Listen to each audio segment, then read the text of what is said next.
Hello. I gave Welcome like in, 5 everybody. of mine away. Oh, you did. To NPCs. Hi. Hey, Crimson. Welcome in. Oh, Laura. Laura with the huge raid just as we freaking Raiders. go. Hey, Let's go. cutie patooties. How's it going? Hello. Welcome in to Welcome the in. literal very beginning. Literal of very the beginning of stream. Dark Rain. Kissing Drows. Kinkfest. Inappropriate bullshit. Nightwind. My love. Mwah. Hello. Hey. Raiders here. Get milk and cookies. I will. Thank you, Kat. So, yeah. Those of you that haven't followed Alora, please give Alora a follow. She is a super adorable, now VTuber, but human being that is incredibly kind and very, very welcoming. I also really love it when she swears. It's super... It triggers my cute aggression when she's like, shit! So, yeah.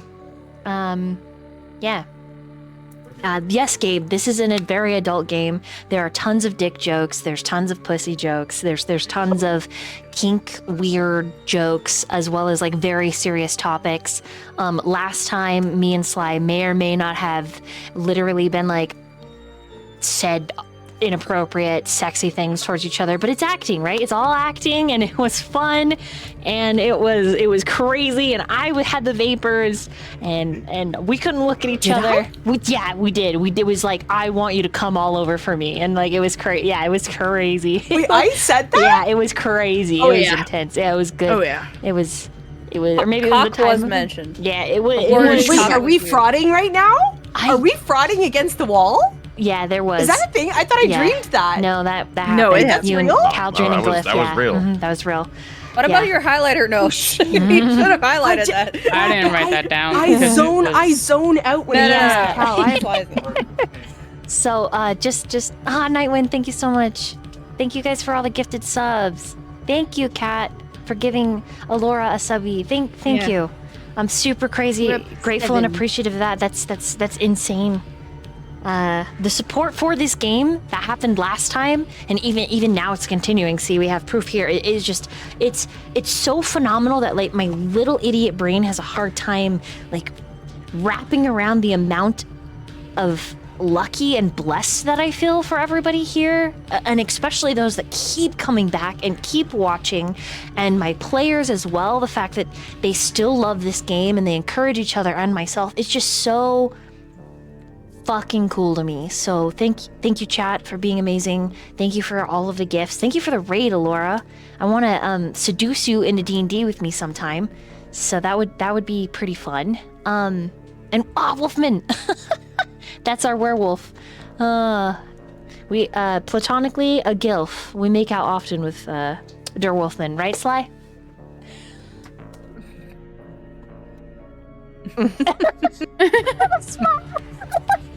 We platonically make out with a lot of people. We What do you do. mean? Yeah, we do. So I just We are innocent. yeah. We would never do something Yeah. so... I wasn't born Debased. yet. However, I started in 2nd edition, so I like as a child. So I've fucking been playing D&D for so long. It's my special interest. You can tell how tism I am with how much I fail at everything else in life, but D&D, I'm just like, I have goddamn power! Ah! Anime and D&D! That's my whole life, but no judgment here.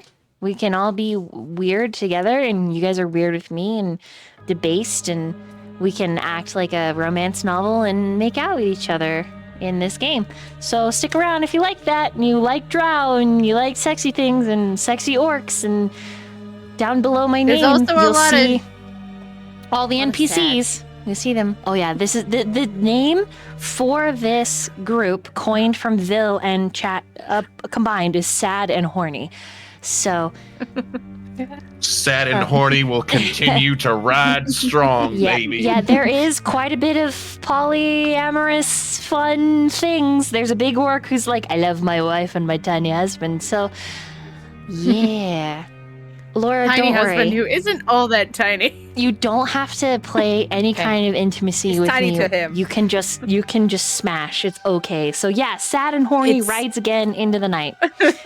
There are plenty Yeah. of characters who have no interest in sexual things. Surprisingly, my prudish self has definitely played them, and that's surprising. And Yeah. facts. Yeah. Yeah. Yeah, it's good So- shit. so- yeah. Yeah. So, all right, with that, let's fucking do it. Let's introduce ourselves and recap. So, welcome in, Raiders. Welcome in, everybody. I'm your host, your storyteller, your dungeon mistress, VoidDoll. Thank you so much for being here and enjoy Dark Rain. I'm going to pass the microphone over to our one and only Sweet. What? Hi, I'm Sweet. You can find me here. I play Elelvith. She is a Twilight Domain cleric. And she really is just watching everybody. But right now, she's really pissed off. She's real mad. So she might kill Danriel's brother. It's really up in the air. He deserves it. All right, and then now we're gonna pass it to Nat, who plays Danriel. No, my brother is just a child. He doesn't know. He's a little bitch. He is a little bitch, but he needs the chance to become a grown-ass A big adult. bitch. Yes. At a cost of torture? I don't know. This is like a very big fat price. Yeah, I don't know.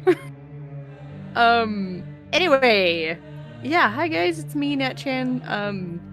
You can find me here on Twitch and the internet in general under TheNatchan. I am usually associated with raccoons for very good reason. They're the best little fuzzy things on the planet. I play Danriel, who is so traumatically serious.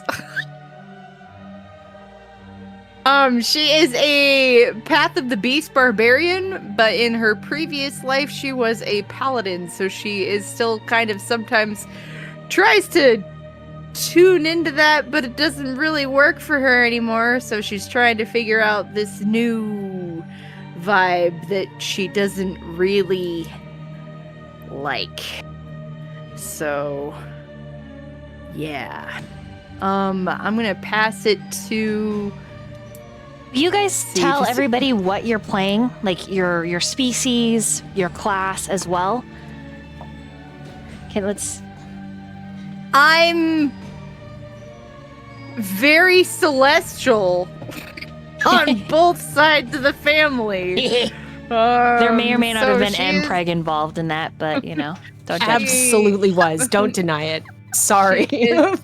More,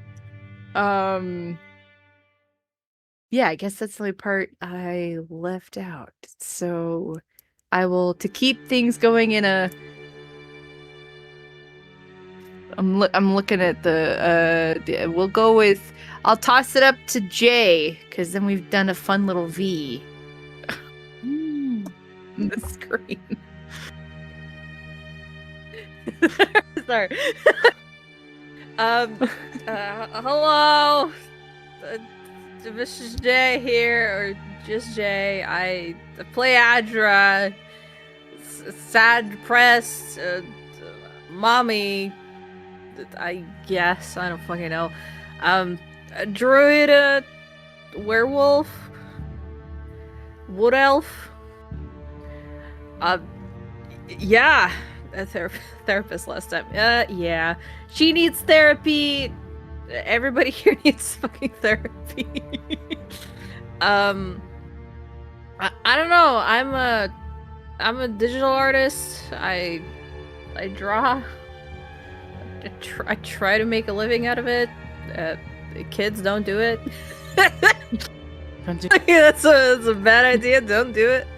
But yeah, I'm a little bit sleep deprived, so stupidity will be happening.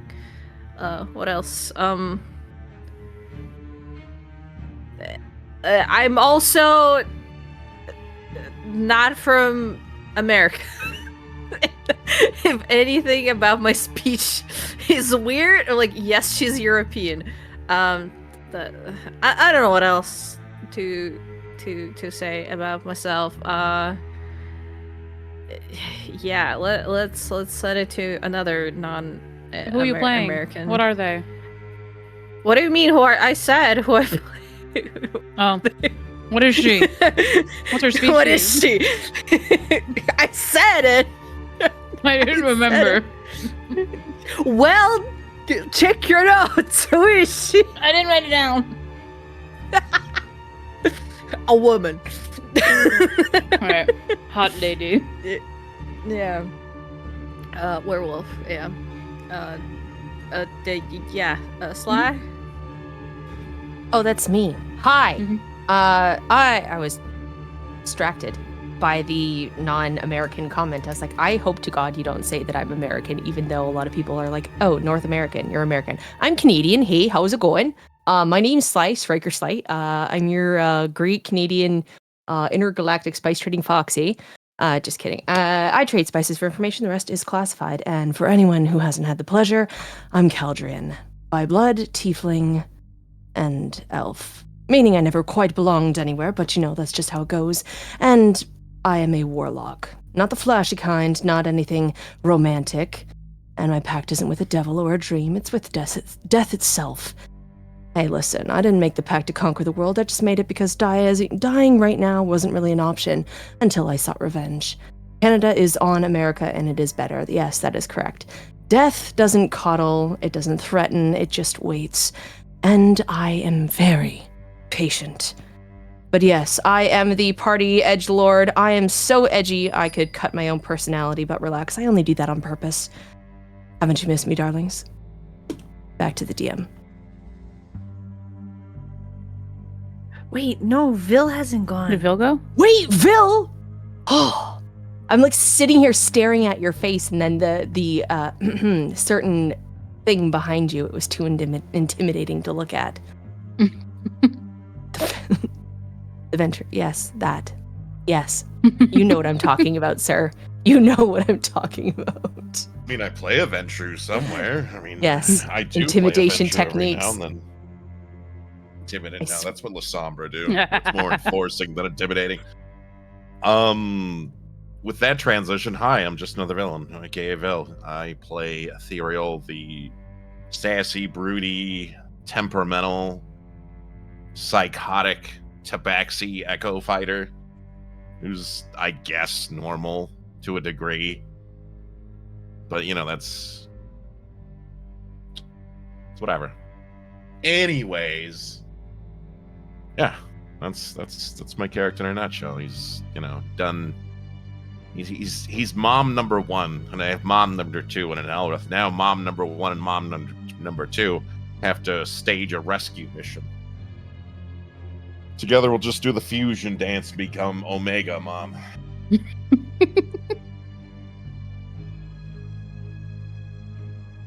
Momtron. Momtron? Mega Mom?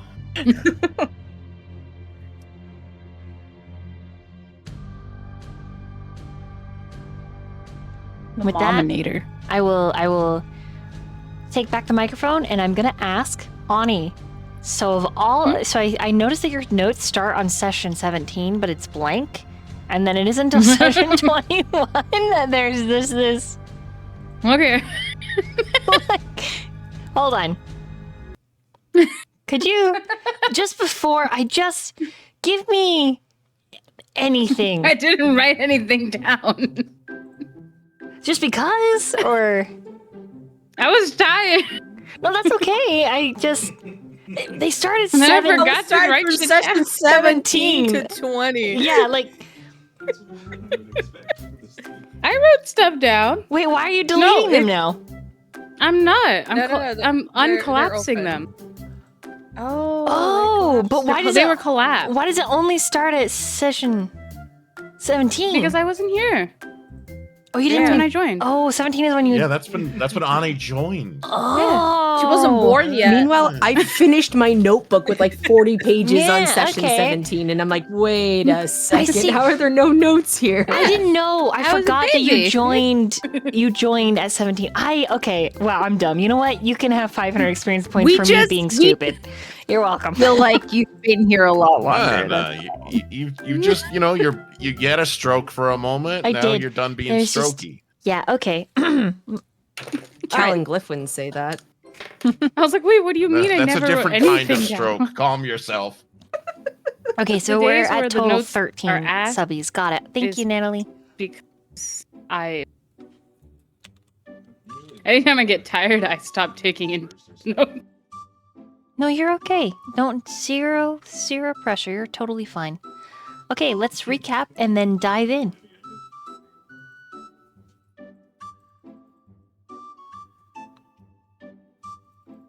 Want me to read your notes, or would you like me to recap from my notes? I mean, I never We- heard that. So that sounds fascinating. Oh, look, now we're at 18. Oh, No. Alex, thank you for the gifted subbies. So everyone can decide if you would like to do. Oh, no. No. Hold on. Oh, Oh, nope, Oh, we're at we- 20. we're He did at 2 20. more. Oh, okay. Thanks, Alex. oh, thanks, Alex. Hey, that was wow. Get Franklin, please. Oh, now we're at Franklin. 21. God. Okay. Hold on. Chat, you're gonna get to decide on some polls, disadvantage or advantage on the next D20 roll, or a big heal. So while that is going, Ani, do you mind giving us the recap? Let me change the music over to something maybe a little bit more serious. Go ahead. Sure. So, session, we did get a lore drop. I'm not going to recap the lore drop. Go back to watch the lore drop because Yeah. it's It's long. It's and so it's good too. Beautiful. But we started with all of us running from something scary, something bad. By the time we are done running 3 hours, everyone is safe. Aramis had already disappeared some other direction. And the voice in Alelra's head no longer commands her to run. But whatever it was that was so scary was enough to need some divine intervention.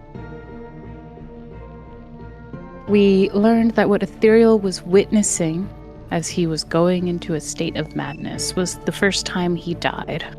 Strapped to the dirty floor, chest eaten, crying for parents who left him in the first place. Which is very sad and depressing.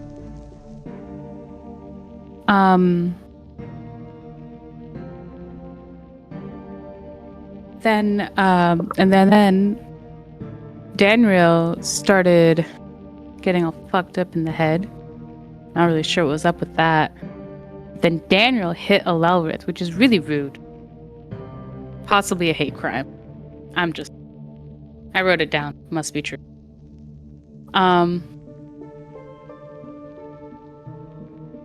And then a cute bat wandered in, and I'm not really sure what the bat was for, but it was very cute. And the fighting of Danriel and Lelrith somehow turned into the entire party now fighting a pterodactyl and a T-Rex. I don't know how we got from fighting each other to fighting Underground. 2 dinosaurs in a thunderstorm inside a cave. But we did.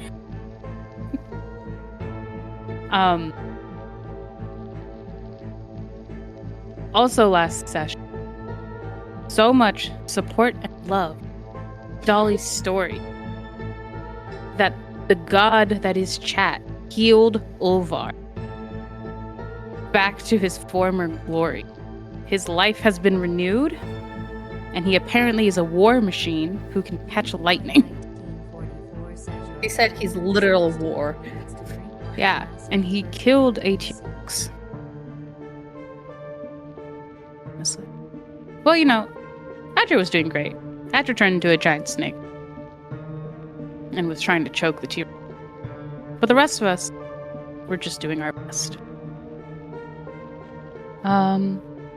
What happened?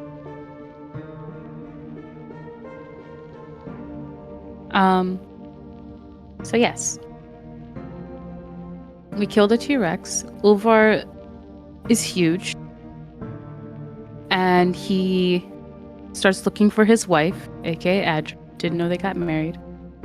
And Alauth is like, the snake. 'Tis your wife. And he's like, yeah, you wouldn't lie to me. So now he is holding a snake and kissing the snake and holding a small-ish mirror and going, wife and small husband. Very cute. We were all very happy about this. Very cute. And then there were flashbacks. There was a lot of flashbacks. A lot of memories being. We have Danriel remembering hunting. The feeling of hunger in her chest. And the fear of somebody that smelled like honey. And Danriel remembers taking down some girl in a cornfield and tearing her body apart. And when Danriel looked up, an entity gave her a book. And in the book, Danriel wrote the name of this girl, which was Ashlyn. And she had just become an adult that day. It was sad. Danriel felt very sad and depressed. And the next memory was from a similar village that Danriel had. There's this older Fey giant man with a large beard. He looked like a veteran of war. They shared intimacies until the hunger came, and Danriel broke his heart so she wouldn't kill him. And his name was Emlaker, Emlaker, I don't know. I wrote it down. I can't pronounce it. I probably should have written it phonetically. The next memory is Danriel and Mir drunk and playing darts, and then Mir stabbing himself with the dart, and Danriel almost pissing herself from laughing, and then Mir snorting up alcohol into his nose. It was different, fun, stupid, but it's not like that anymore. For some reason, Danriel and Mir are no longer friends like that at all. And then Danriel was just depressed. And I was like, hey, Danriel, you look like you know how to cut up a T-Rex. You want to help me? Emlikar. Yeah, see? Yes, Emliker. I was doing my best. Okay.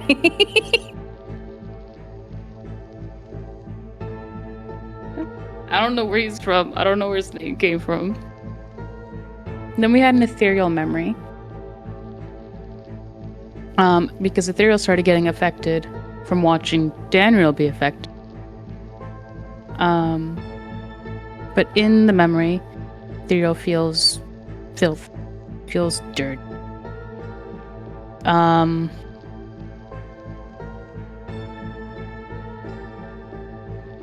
He has the feeling of being filled with something else, something outside and unwelcome. Over and over again. The worst part is that he misses it and he's disgusted by it. He misses the warm bed, misses when the hands stopped hurting him and were gentle. He misses it and he's afraid of it. And it was the kind of awful that was pedestals, his darkest days. He remembers Malrin, the one who took him first and put him in the market, and the highest bidder took him for his flesh. He was given to someone with a book on this particular night, and after beating him, chaining him, drawing a chalk pentagram on the floor, something else took him, and there it planted a seed. A face appears after this memory as his shadow and asks for a trade, just for a little while, not too long. And that was really creepy and a little concerning. While Caldron is talking to Glyph near a wall, he hears a very quiet clicking. And then Glyph and Cal try to figure out the source of that 112 beat that's coming from the wall. And then you see a white spider crawl into Glyph's curls with a red hourglass on its butt. And then some other things happen by that wall that we will not talk about.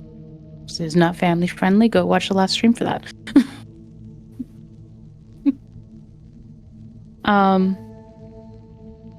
After cleaning up this T-Rex and all this trauma and sadness, and Ulvar shrinking down to his normal size and not his war machine size, he pulls Alelra to the side to let her know that when he was his war machine, he had heightened senses, and he knows that Aramis was captured near the mining village. But he did kill the thing that Magara was riding on.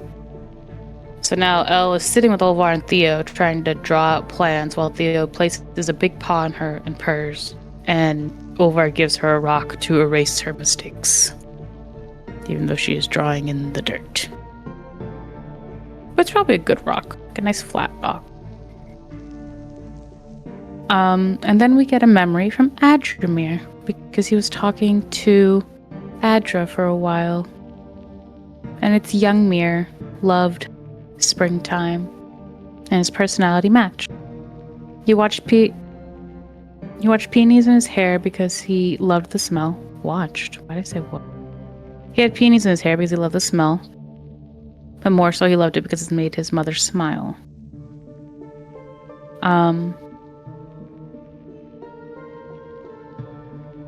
One would assume the element of fire attached to summer or fall, but for him it was springtime. Bonfires on the beach, maypoles, flowing sweetmeat and laughter for just a second in that beautiful blonde hair, and you see it shift. You can see where the cranberry brunette is trying to shift. It's like trying to remember an old song where you know the melody but not the words. And his eyes were so deeply green. And for just a second, the peonies in his hair bloom as he burns away what is not necessary. You watch him swallow and blink fast, because when a season shifts, there's a personality shift. And spring is a time of renewed joy. It looks foreign on his face, uncomfortable.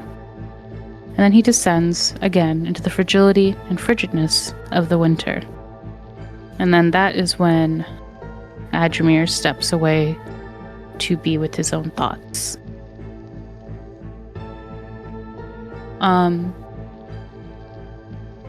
At some point,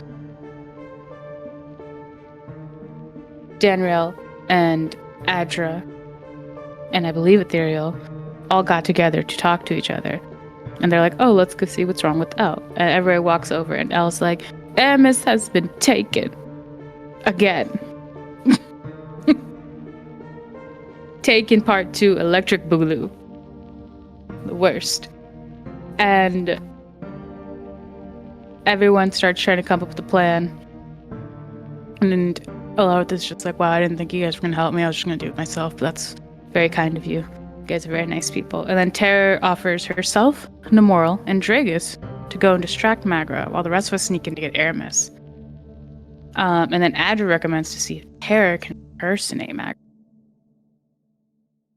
And this is when Danriel's shit brother, Sadrian, is like, why do you guys just teleport, go get him? And we're like, because we don't know how to teleport. And he's like, I know how to teleport, and so does your friend back. Points at Mir, who's being depressed and wintry and emo in the corner. And then we're like, oh yeah, prove it. Well, Ulvar was like, oh yeah, prove it. And then Sadrian, being the bitch that he is, teleports to Aramis while he's being tortured and brings me back his shirt. That's what I said. And we're like, why would you bring a shirt? Why wouldn't you just bring him back? Why would you waste the time? And then he's like, well, now I have to nap before I can do it again. We're like, what do you mean you have to nap? Why? No, Nat. This isn't about emotional growth. This is about common sense. Common sense isn't always common. I can't help it. I feel like Danriel and Sadrian's parents were probably pretty smart people.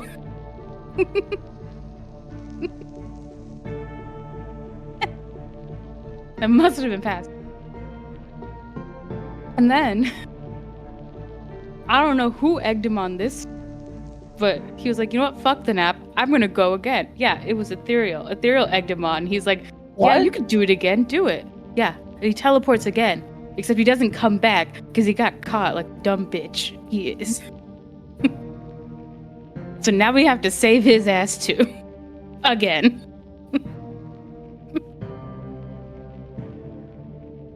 And now I'm mad. Now I'm mad all over again. I egged him And that on was real like- fucking hard.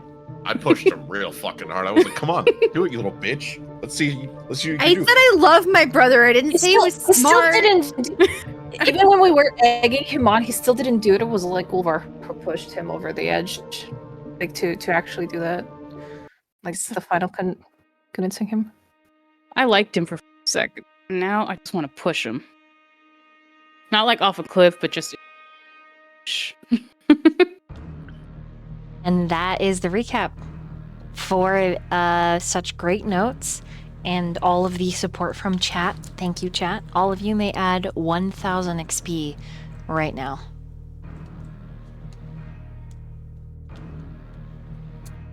All? All of you. Yes. Chat has been incredibly generous. Like immediately right out the gate. We've already hit 20 subs. You have so many inspirations, so it is 1,000 XP right now. Let me make sure my content sharing is turned on in D&D Beyond. It is, so you should be able to immediately add that. If that is enough to level, you may immediately level.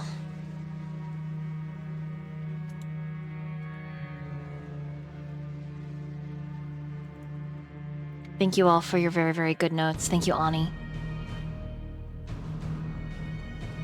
Okay. With that being said, I'm assuming the party would like to do secret lore to begin with now or after. I'm assuming after, but you tell me what you would like to do.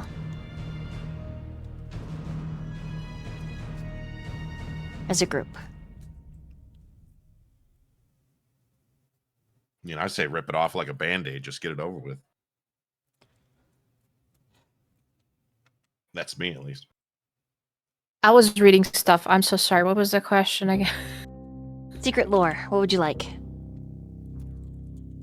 And I'm going to make a poll for chat as well.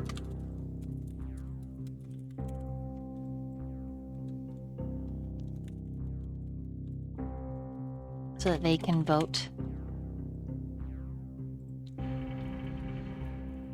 Do we want to outline option? Yep, it's always world, Okay. NPC, or player character, unless there's something specific you'd like to know more about. So last time it was the why of the returning actions. Yes. And then That was chat is stupid. voting. Looks like chat is voting for NPC lore. There's some player and there's some world.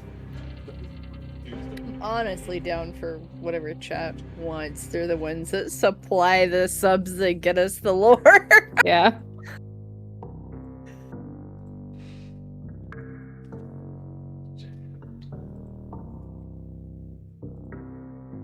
Gabe wants to know about the surface world. Mm. Me too, friend. Can we burn it to the ground? What the hell? Great. That's what Caldrian wants. Caldrian, maybe you whole should stay down here. surface? Jeez, yeah. Yep. Maybe we should leave your ass down here. What the fuck?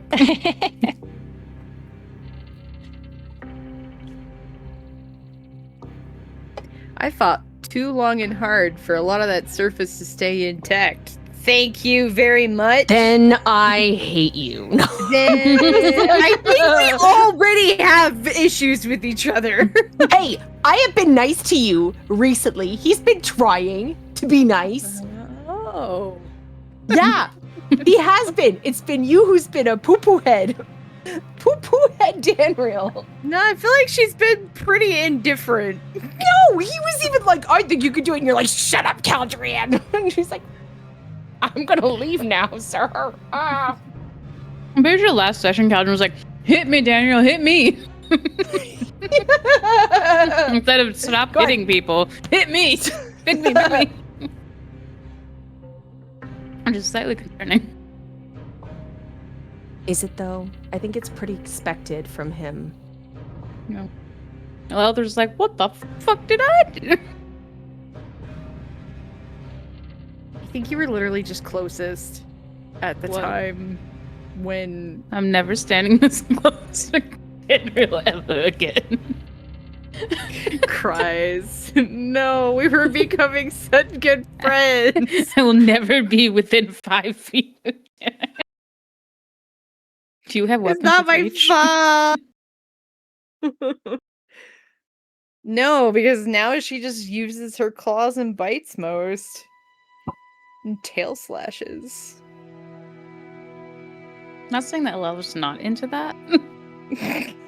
Just a few seconds left on the poll. Player character lore and NPC lore are Fighting. okay. And NPC lore. NPC lore Wait, from which one? chat 1. That's where you guys decide. Which NPC would you like to know more about? An unknown NPC. Give us something brand new. I learn about someone I haven't met. Yeah, what if I never meet Yeah. him? What if they die before I meet him? Ah, they'll be fine. We're all partially dead anyways. It's all good. What? I mean, yeah. I mean, yeah, the stuff about Ulvar would be interesting, but I don't want to be the one like bringing it Why up. is Ulvar a demigod? That's actually a good question. Yeah, good question. Otherwise, I would be interested to hear about fucking Magara. Like, what the, what is her fucking damage? Magra and Terror also. Yeah, Okay. that could be cool. So we have an unknown NPC that we haven't even met yet. Ulvar, Magara and Terror. Glyph too, yeah. Glyph is mentioned. Glyph, yeah. Not He's the sister who blew Danriel. the sister who blew Yeah, Danriel. I like how we didn't use the name. I was Wow. like, oh, wow. Damn. That's Vil, do you have an NPC you'd like to hear from about more? You're You're muted. muted. Yeah, even though Ani like hates his guts, I'd be curious about Danriel's brother. Oh, Sadrin. oh, my Yeah, brother. Why he has issues. Why you got daddy issues? Oh, Mir too. Why it gotta be he's, daddy issues, homie? He only has because- 2 dads. What do you mean? Hey, it could be other issues. It's Could be not. You know, personality problems. Those exist. What do you think you got the Can't always blame personalities other from? people for your own problems, you know. It's not my problem. Well, now he is your problem. Unfortunately. That dummy. See, chat, the problem is when you throw out so many names, it's hard to choose. Chat, I get mean, 3. do you Only wanna- 3. And then let the do players you go want from to there. do like a poll for a while, and then like at the end of the game, have a lore drop? Yeah, we for can do people that. To think about and decide. Yeah. Nat, can you handle making a poll, please? Yeah, then just do like all the NPC. All the NPCs, by the way. is all of them. All of them. And we'll do the top. We'll pick from the top 3. Mhm.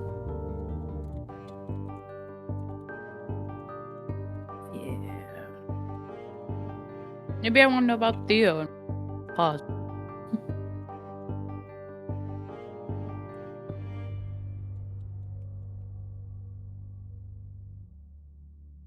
His sound. No, fair enough. We can do it that way. So, Nat, if you'll handle that, we are going to start tonight's session with Caldrian making a Constitution saving throw. From this.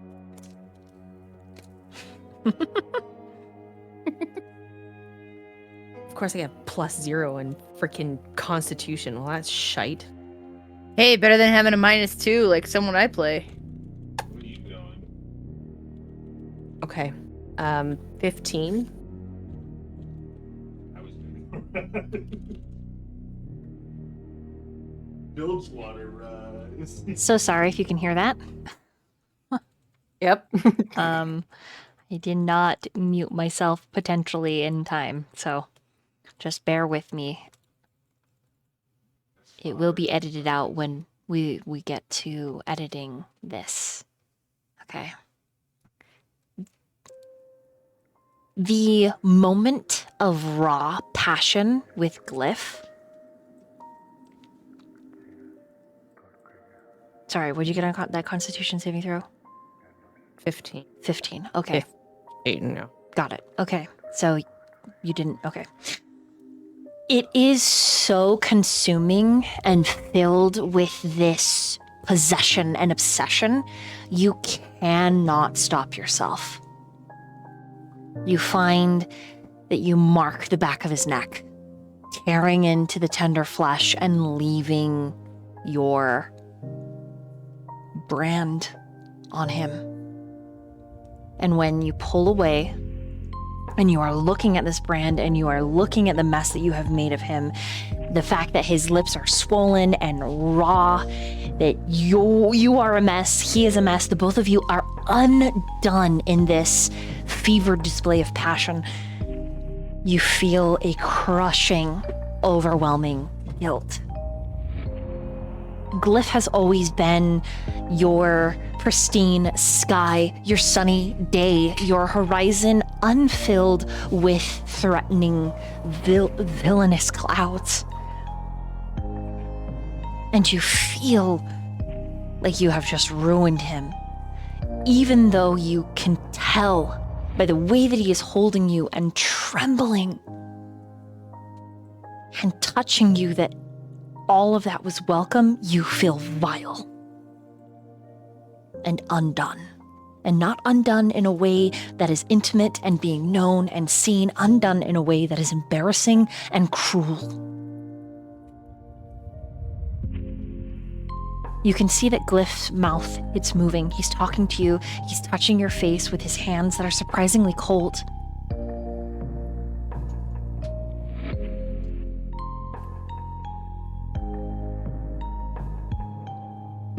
But all of these emotions are coursing through you. And you cannot hear what he's actually saying because your mind is too loud. An echo chamber of malicious intent. What do you do?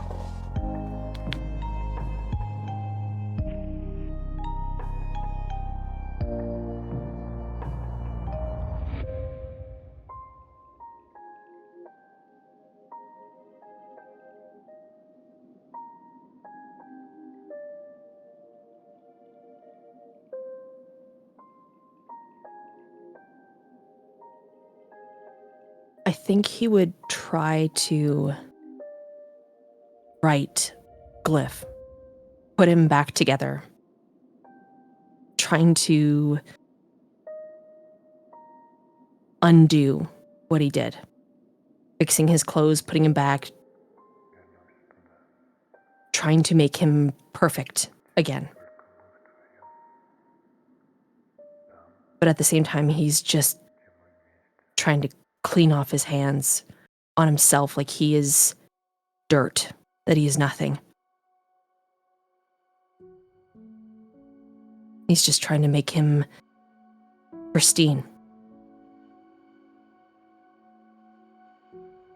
Covering him.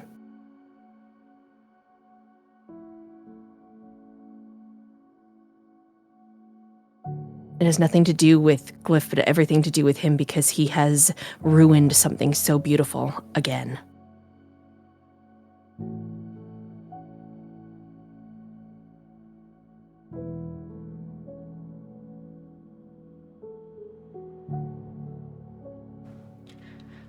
And he doesn't say anything.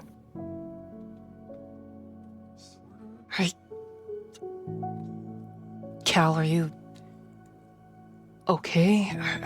Was that...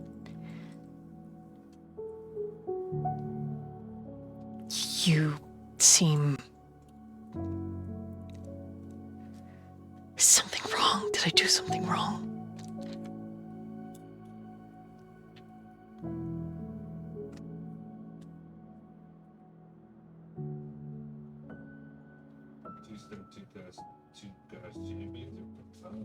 No. You were perfect.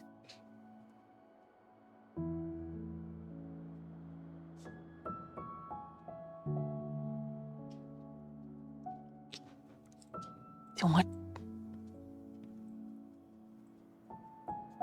What's wrong? What do I... If that's true, what... I feel like I can tell it's something... Look at me.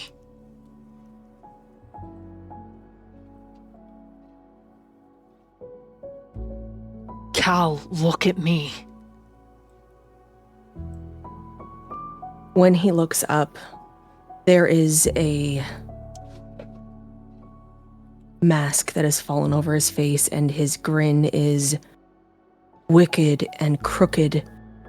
The smirk, the edges of his lip turning up. You are absolutely perfect, my little dove. Fantastic. Wonderful.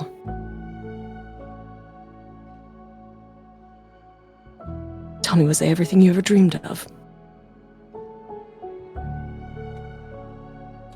Yes. Yes, and more. He grabs a hold of your coat, kind of tugging. You have consent. You have all of my consent. I know people they're not far. Oh, fuck. And we need to help everyone and Elrith.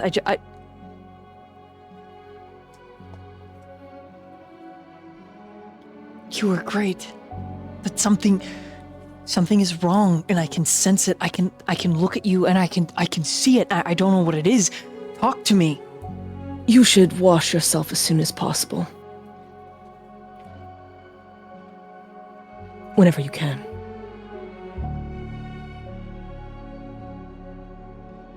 Roll a deception for me.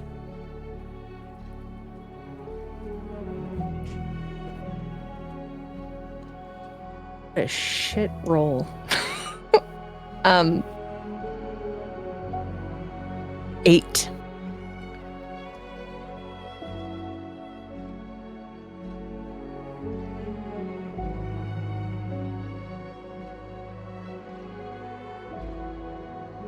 He lets go of your jacket and steps back. Just almost imperceptible.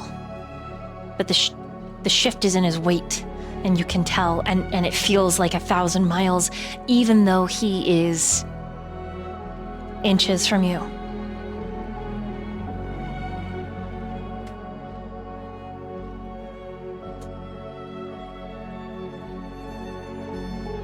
Something's wrong.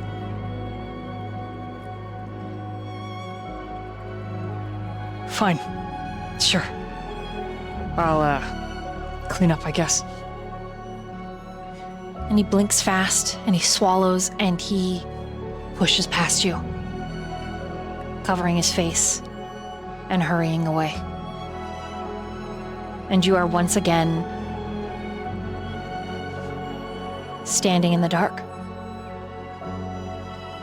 The light leaving the visual confines of your capability to grasp, to witness.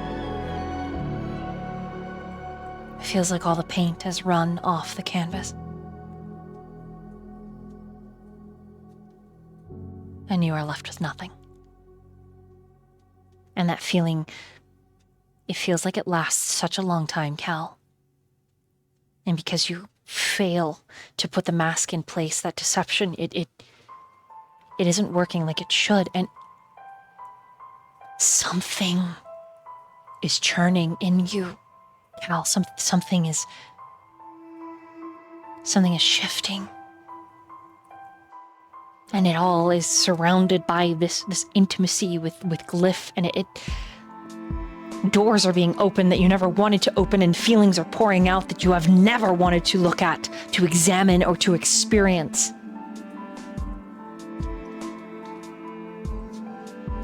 And it's only when you feel a tiny tugging on your coat sleeve next to your clenched fists that you shake to reality. Is the wall still ticking?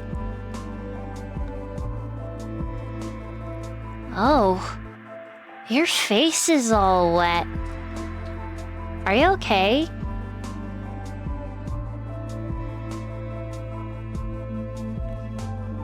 Perfectly fine. Let's take a listen, shall we? Okay.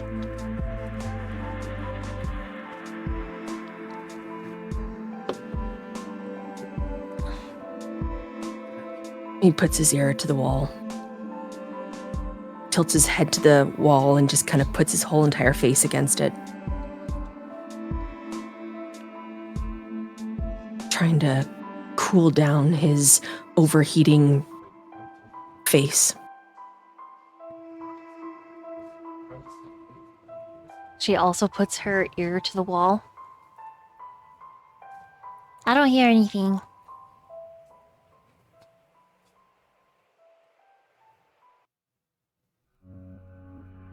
And then she hands you something, Caldrian.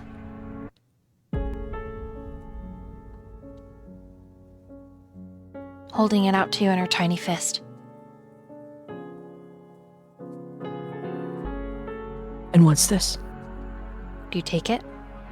A present for little old me? Arcee holds out his hand.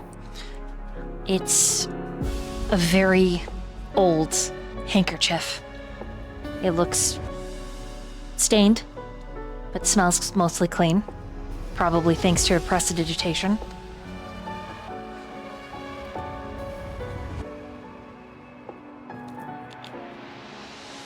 My daddy says that when you're sad, you should use a handkerchief to blow your nose. I don't know why you and Glyph are beating each other up, but maybe you guys should be nice to each other.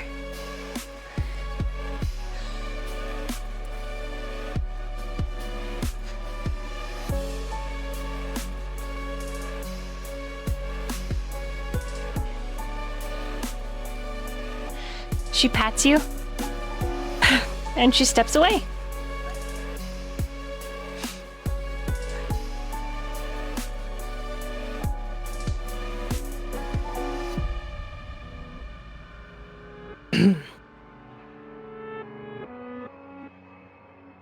He just holds on to the handkerchief in his hand, running his fingers along the edges, like he's memorizing the stitches.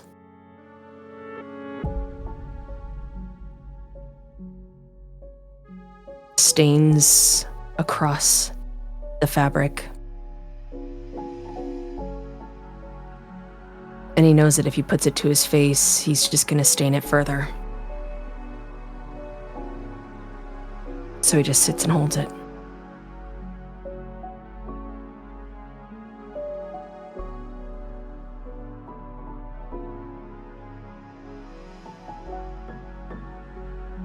Danriel, please make a perception check for me.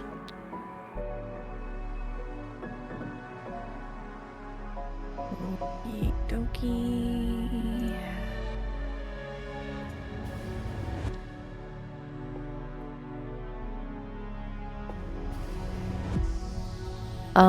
16 plus 4 for 20.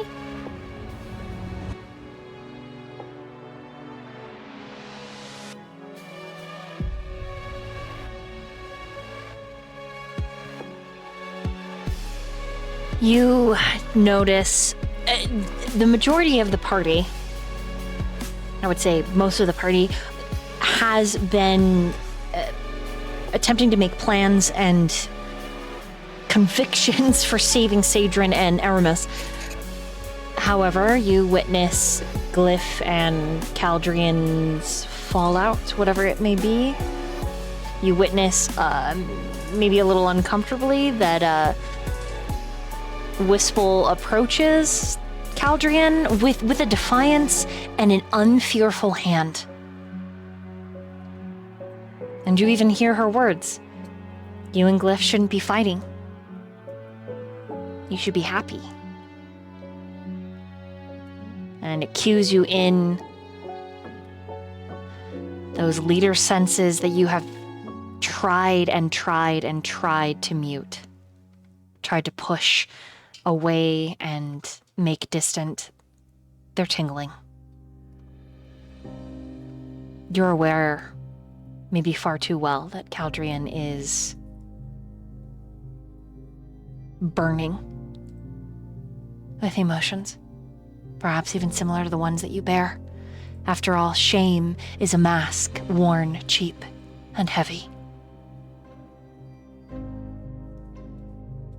There is a part of you, Danriel, that wants to rip your literal eyebrows off because of the intensity of such shame, your own, his, everyone's. You feel a choice before you, a mantle. Put around your shoulders, a crown on your head, to be a leader, or to continue to choose to abstain. Neither choice is correct, and neither choice is wrong, but it is a choice, and it is significant.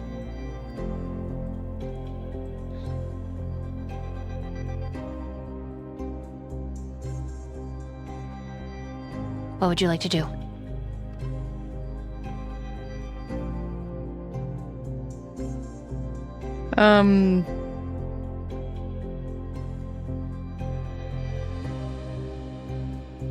She would... Gosh, not necessarily hesitant, more of a tired acceptance. Take a breath and go check on Cal.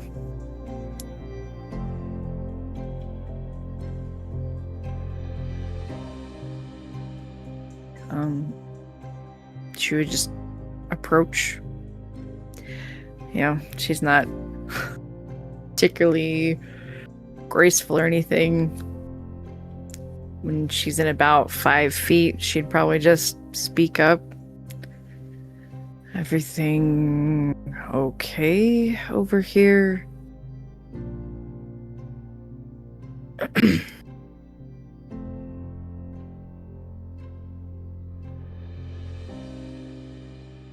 He looks up from the handkerchief in his hand and just, with that same false bravado, same grin, absolutely 1000% perfectly wonderful. As wonderful as I guess one of us can be down here, and yourself, Danriel. She's gonna incite your bullshit.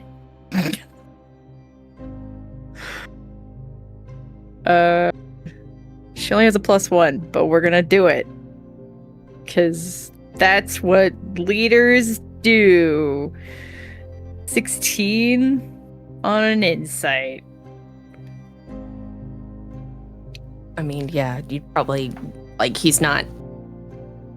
Let's just say his mind is very occupied right now, so you're gonna see right through him, even though he is usually quite good at deception. Surprisingly quite good at it. Mm-hmm.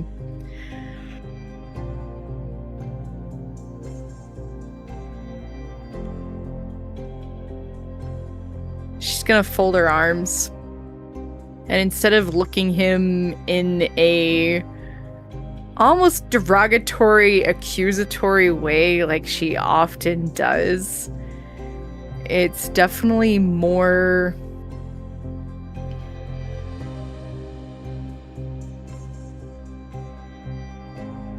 Gosh, almost parental. When, you go to your kid's room, you lean in the doorway and you're like, hey kid, what's wrong? Like, that's almost the vibe she's giving off right now. And she just...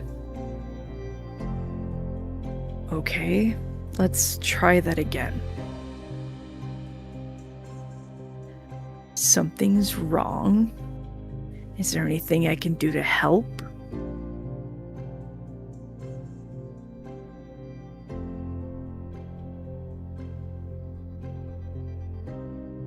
His smile falters, and there is a crunching of his jaw as he tightens the teeth on the one side.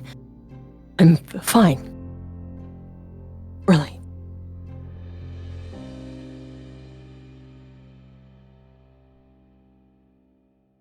And you can see his fist tightens around the handkerchief.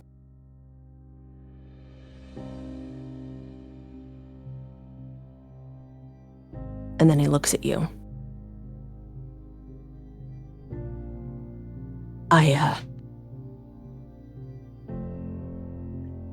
As per usual, I made a mess.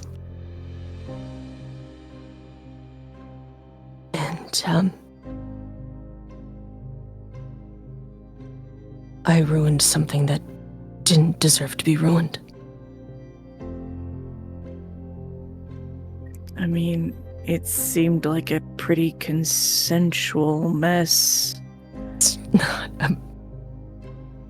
She raises an eyebrow. I'm a little confused. I felt like things were going... I was trying really hard to ignore it, but it seemed like things were going great over here.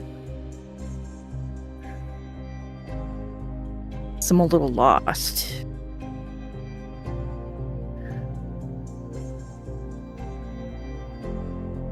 I don't know how not to break things. Daniel's actually gonna like look across the way at Glyph. He doesn't look broken. He. What do you mean? If someone is good and I touch them, they become just like me. I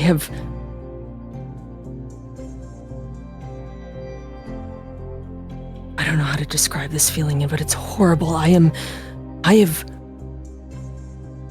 did not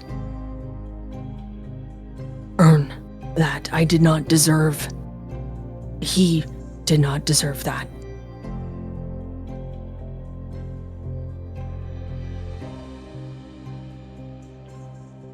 Did he say he didn't like it? Of course not. Why would he say that?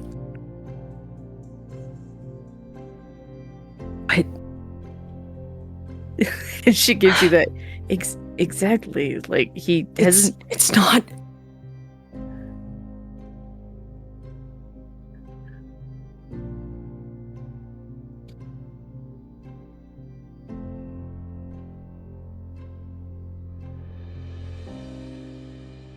You know when you are in a dark box and you are locked inside?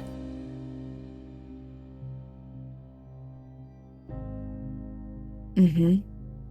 And there is one person who opens that box and they are everything. The light, the sun, they are just hope. And it's like they can break through your shadowed existence and just... They don't seem to be bothered by the darkness. But you know, the longer they sit in that darkness, the longer the darkness will consume them, and then their light is gonna disappear. Does that make sense? You know, clouds cover the sun, but it comes back every time. Doesn't mean it's gone. And what if it doesn't? We're down here, Danriel. There is no sun. The sun has not come back. Just because we can't see it doesn't mean it isn't there.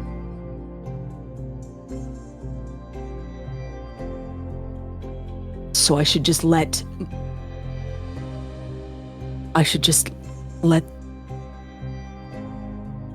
the one bright thing exist in darkness? Shouldn't I save them from the darkness? Shouldn't they be allowed to live without the darkness? Shouldn't they have a happy existence when the rest of us, me, doesn't deserve anything but that existence?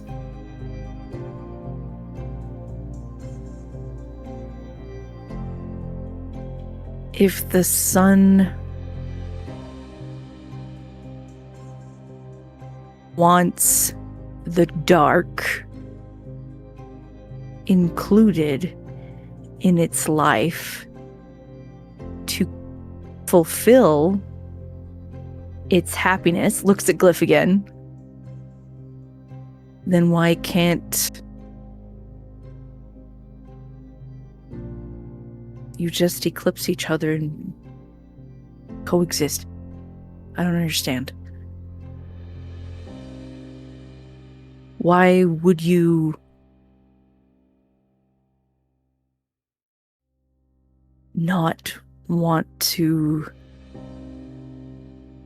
keep a light that shines so bright, that is willing to stand by your side? Why would you not want to keep that there?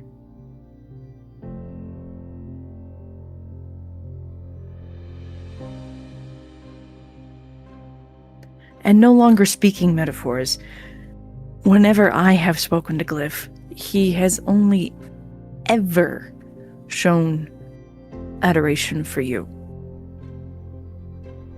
Adoration that I do not deserve, Danriel. In your opinion. In my opinion, in the world's opinion. In everyone's opinion.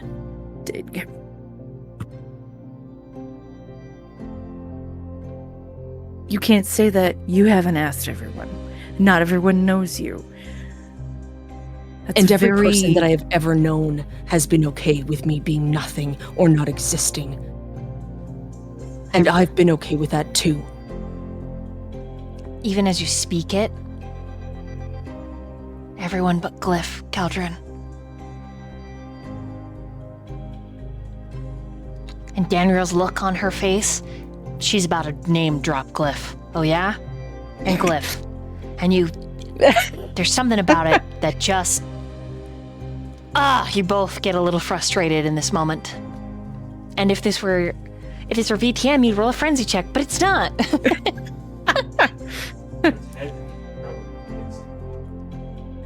Not every person.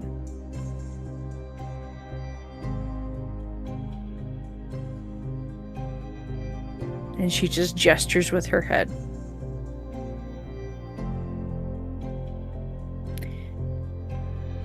Even one would be enough to keep me from my dark.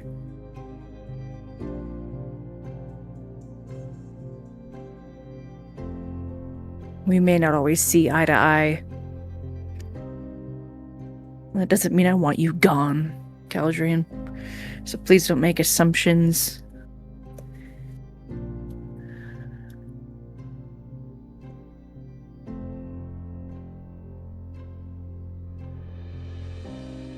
We're a team of broken people.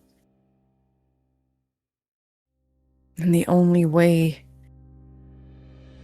that we are maybe going to get out of here is if we stick together. Even if we're a bunch of dark clouds in one ball of sunshine that likes a certain dark cloud more than the others.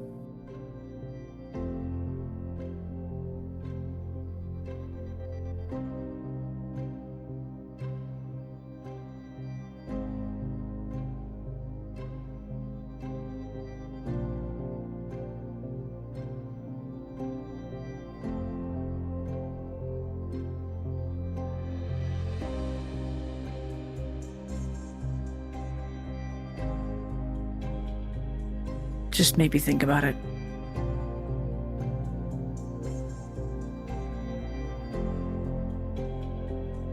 Maybe stop trying to push the sun away and let it in. You might like it.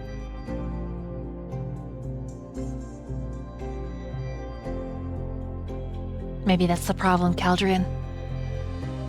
You like it so much you could drown in it. But it would ruin all of your plans. And in this moment, Cal, I need you to make a wisdom saving throw, please.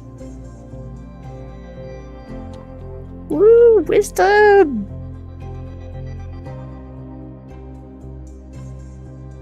Did not realize I had such good wisdom. Saving throw. 22.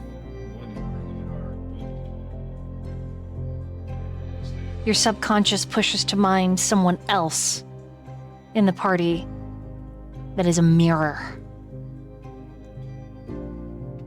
A stained, old, clouded mirror that was once all silver and is now scarred and scuffed black. You and Adramir are not so different. An all-consuming under, with only one vestige of light left.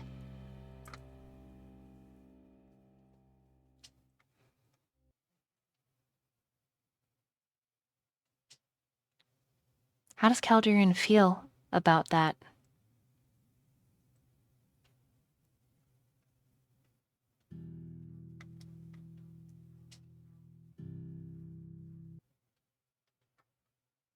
Thinking about the glances that Cal and Adramir have shared, the inner secret listenings of each other's conversations, the acknowledgement of the secrets that they share but don't, the passing glances when they have an intimate moment with somebody else. Like tucking away the knowledge for use at another time, and he sees the similarities, but doesn't want to acknowledge them. Because he is everything that he is supposed to hate.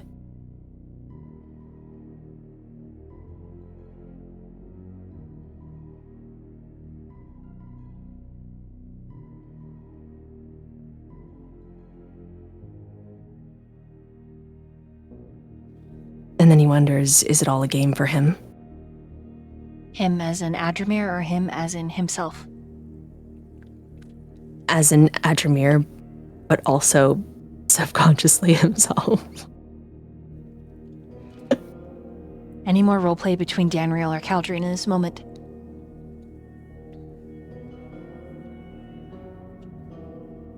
I don't think she has more to say. I think she's already... It feels like she's already said more than her fill.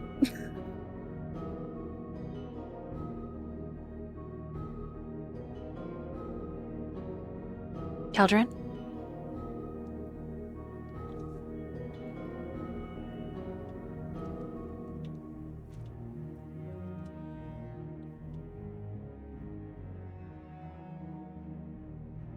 I don't think he has anything that he can really get out. Like, he keeps trying to say something. Mm-hmm. He keeps wanting to say... He just keeps wanting to say, like, I don't know how to live with that kind of responsibility. I don't understand. And the question that he just wants to ask is, how do I fix this? But he can't get it out. But there is a look in his eyes. Like, if you're looking at him, Danriel, there is a... It's like an inner war with himself.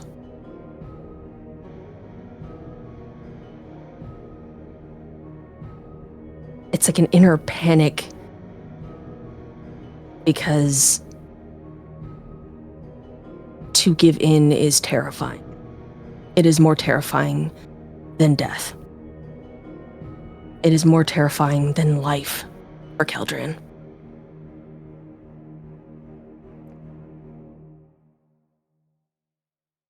Not knowing all the exact details, obviously, she would just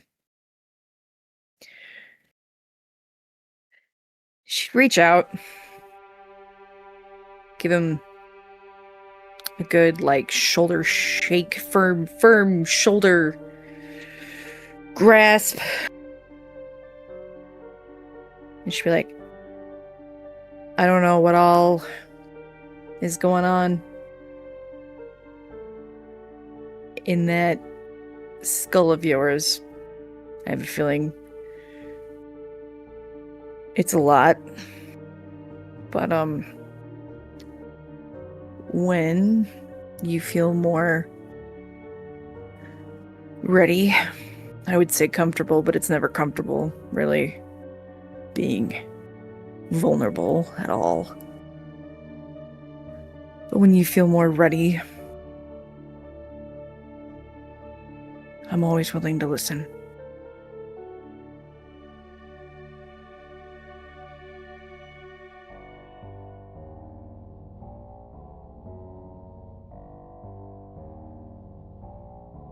But I hope you think about what I've said.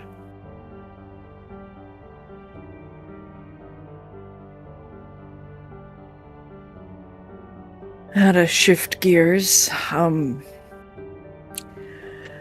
Elrith's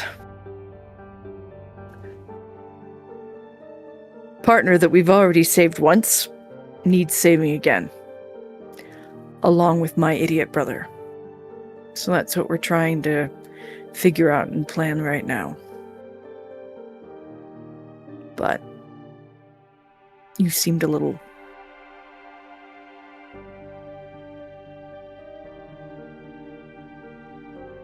You just seemed like you needed someone to talk to you.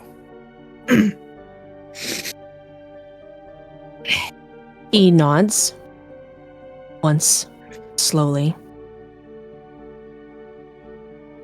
Understood. Just... And you see the mask slip over his face. Just let me know where I can help. I'll be there.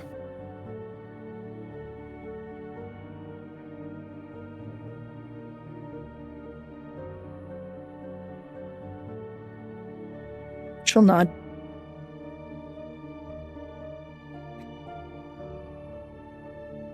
Excuse me.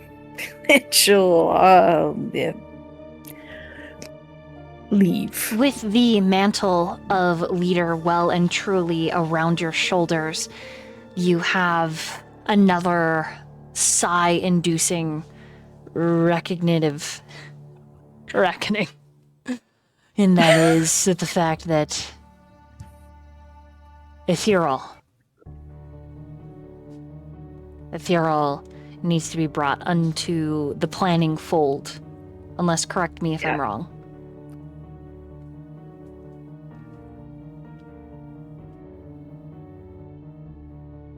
The planning fold? Yeah. I think you are having emotional times with... No, I broke away because I saw Elrith was having issues. Did you move to Elrith to... Yeah.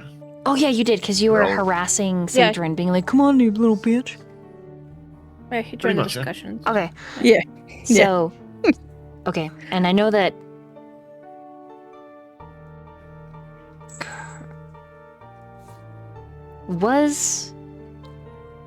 Okay, regardless. I wanted to have the little scene / push for Miss Danriel to maybe have that mantle on, and now everyone, I'm going to just say everybody gathers. You're all in your little huddle circle again. You've all come a full circle. And this is when the cards fire off. So Caldrian, as you approach, you hear that same hussy, like, hey, lips hair, name's Cal. The question is, do you kill this frog as well before you get to the party hoedown, or... I forgot I killed the first one. Yeah. Couldn't handle the competition. Because you knew he would win, didn't you? I just need to know. Otherwise, he's gonna like start hitting on the party members as soon as you Oh get to the no, circle. I mean, how hungry is Cal with a K? that's up to you. Would he be willing to eat Cal with a C? Up to you. Absolutely. He's licked dead fingers before, so he'd most likely say, if you say a single word to anybody, I will rip off your little tiny frog toes one by one, add them to a salad of delicious stones and rocks from this floor, and lick your blood off my fingers. Hey, gosh, calm down. You don't have to be so wild. Besides, you don't know if your friends actually want to get with me. That one's the same color as I am, and he looks like a giant gorilla toad. Olvar sneezes from across the room. And then, like, He wipes starts to Adra's squish face. him. Sorry. Here, I'll lick It's it. okay. She's gonna help him. You squeeze the frog's face. Just a little. Yeah, it's not like your friends don't want to, touch my green toes. You don't actually know. I'm cool and edgy. Why don't you hand me the cat? He looks pretty edgy.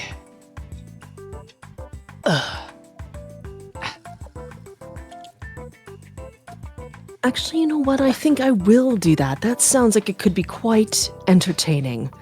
I call him Little Pussycat. I'd love to hear what you have to say about him. Oh, I love little pussies.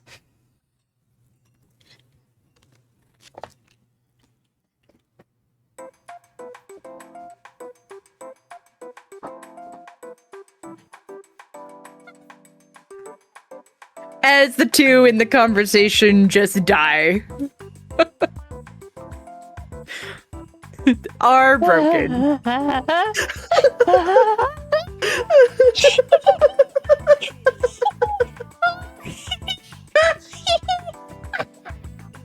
All right, so you're gonna hand I'm gonna with a C. place him gently on the floor and be like, I want you to surprise him. Okay, then we'll with this card, we'll immediately slide over to Ethereal. You hear a wet plat plat plat, and when you look down, there's a new weight on your shoe, and this emo-haired frog is on the flat of your boot. And he flicks his hair and says, Hey, I'm a fan of little pussies. And you happen to be one.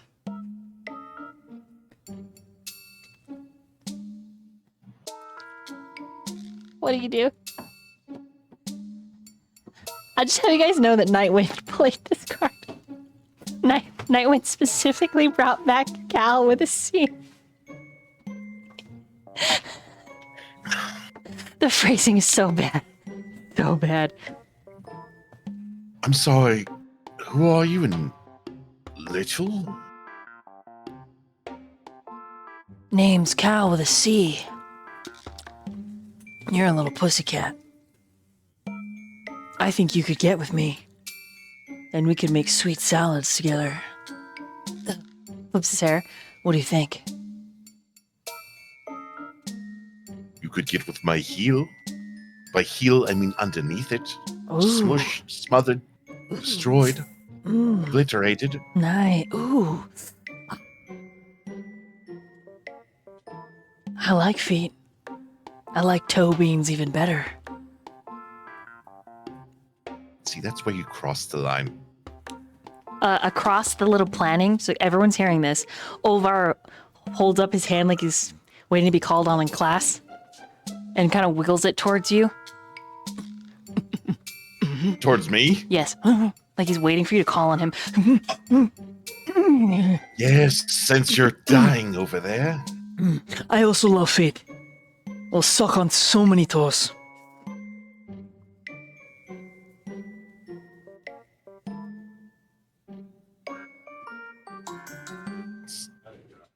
Twice in one day. No, I just wanted you to not feel like you're alone in your your enjoyment, so I'm giving you. Would you like the frog? I feel like you would two get along. Yeah, I'll take your frog.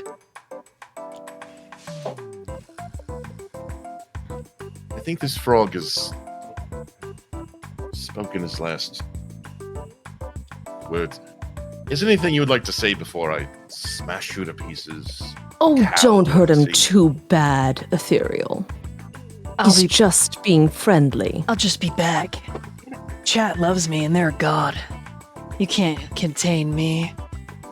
You can't stop me. Ugh. Flips his hair.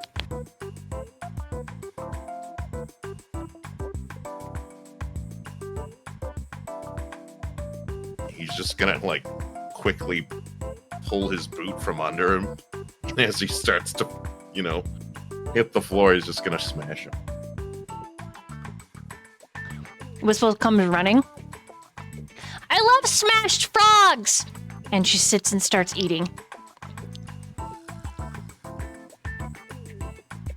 Well, when he comes back, you can have more smash frog. You can have all the. You know what?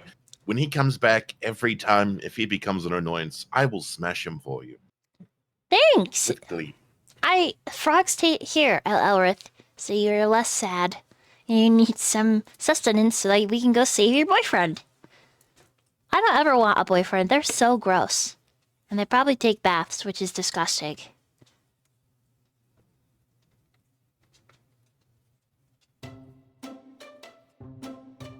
Bold to assume you will not take a bath in the future. Water is bad. Water is evil, but I'll say a prayer over our food, really? Dear chat, thank you so much for all of this meal and for loving me unconditionally. Thank you. May the drow goddess grant you... Oh, wait.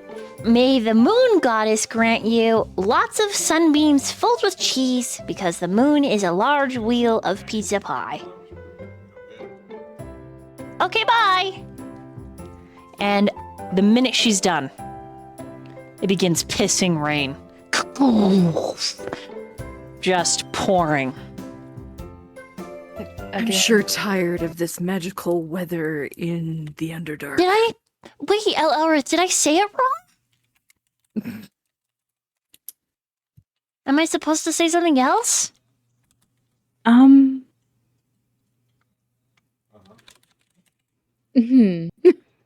happened? It's suddenly raining! I hate this! And she starts screaming because she hates water and panics, and she's gonna try to run away. Oh my god, we're a whole circle of adults. Someone grab her. No, she's not. She's not running away. She is running away unless you grab her. If you grab her, I will grab her. roll a dexterity saving throw. Which one of us is grabbing her? Can I try to whip out my tail and curl her in like a... Yep, so someone can roll with advantage. Nice.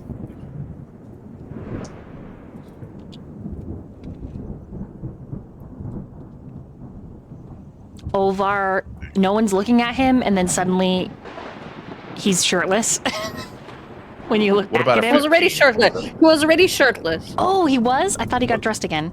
Yeah. Pantsless now? He's just taking a bath in the rain. He's got soap and he's... That's an efficient way to use it. 15. 15 with advantage? Yes. You scoop her up. And she's just screaming and crying. So there is that cacophony of noise and ruckus echoing through the Underdark. Wonderful. Our approach will be masterfully silent. It's touching me! It's touching me! I hate that it's touching me! Ah! Ah!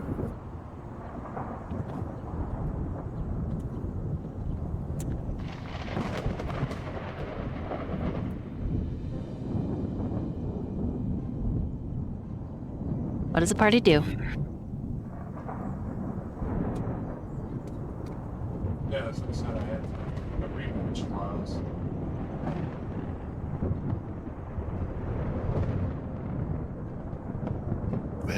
Do we have a plan?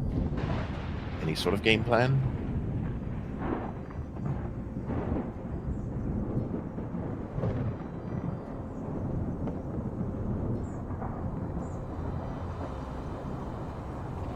We had a plan. Tara made the plan. Great plan. I mean, that plan was to basically sacrifice herself. No, the other plan where Tara, Nemoral, and Dragus distract Magara. We go get Aramis. The split up plan. Well, again, that plan sounded more of like one-way road. And I'm not risking Dragus. Do we have any other plans? I don't have any other plans. Well, it would involve... Dragus does say, If this rain keep coming, we have to. and he switches to Undercommon. If it doesn't stop, someone has to stay with Whisple.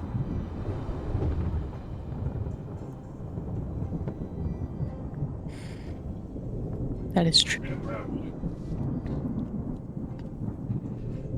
As designated mother number 1, then I will do it. Mm-hmm.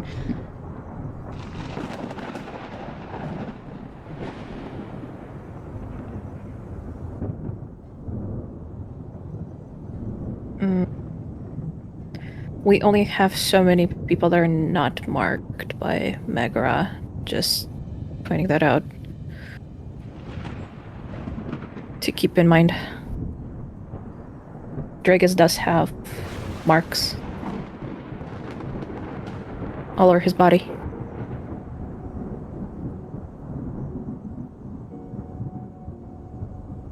Like, even right now, the fact that maybe on the surface level he's not being affected, that's maybe because of the distance.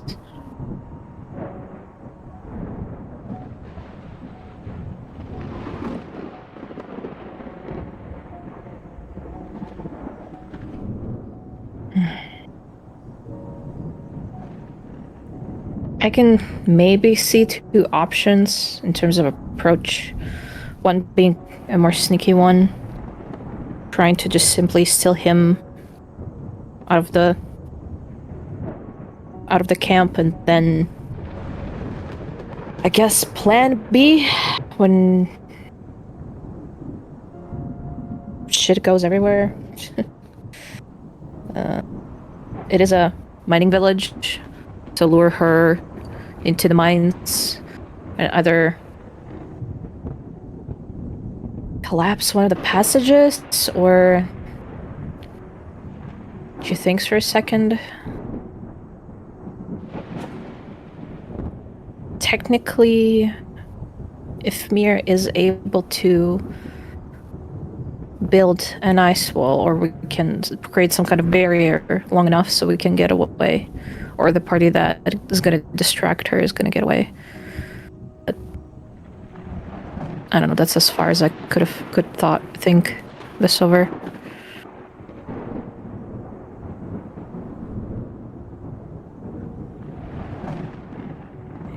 It's like we've sat down and planned this once before, and everything went to shit the first time we did it.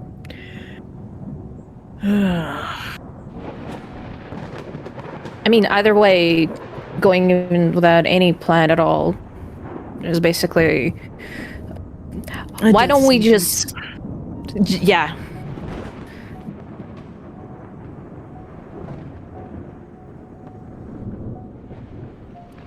And many of us know the consequences of it going poorly.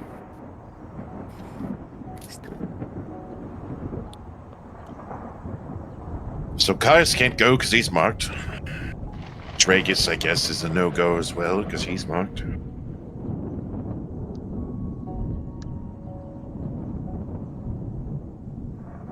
And who else is marked? Is there one more? Am I missing? 1, 2...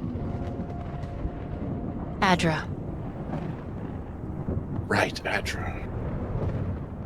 Olvar points at his chest.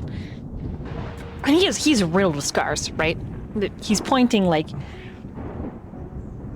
everyone should be able to tell what he's trying to say, or what he's explaining when he says, I'm free. I can...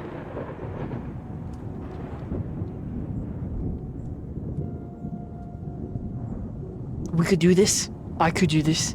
If you trust me.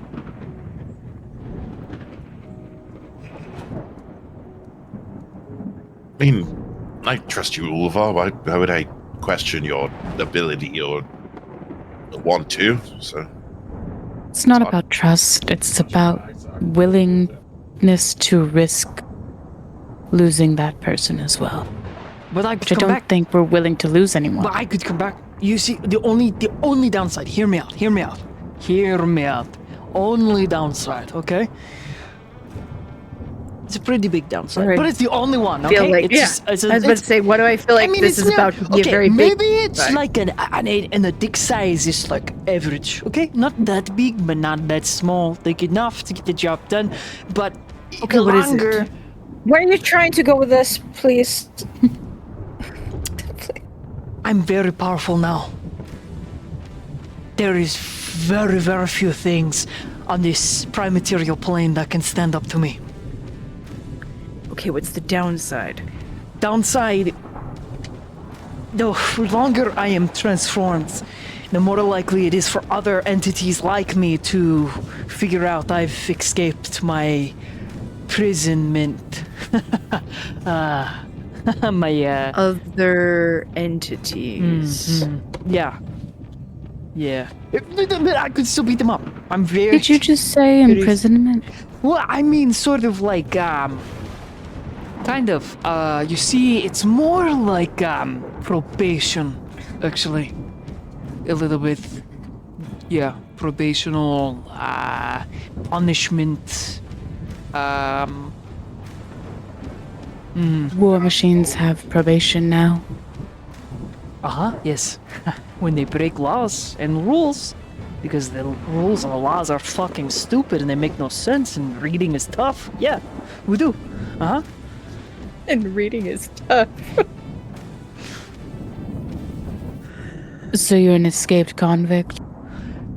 Okay, when you say it that way, I sound evil. I am a lover, Illiterate. A lover. I am not a fighter anymore. I mean, I am now. I'm super healed. I don't know what happened, but look at me. And he does a whole spin. And the muscles on him are just like, he's so scarily big. He's like a 40-something looking orc, but in his prime. Like from when you first met him, El, to now, it's like roids happened. So, when you're transformed, who exactly will be able to find you? Well, the others. Convicts Yes. or other I mean, war not- machines? Not okay. Listen, So, two I of have us an are in idea, trouble. I'm listening. but I don't know if... I think a couple people aren't going to like it, but I have an idea. What if Ulvar goes, but only uses just enough power to be a distraction?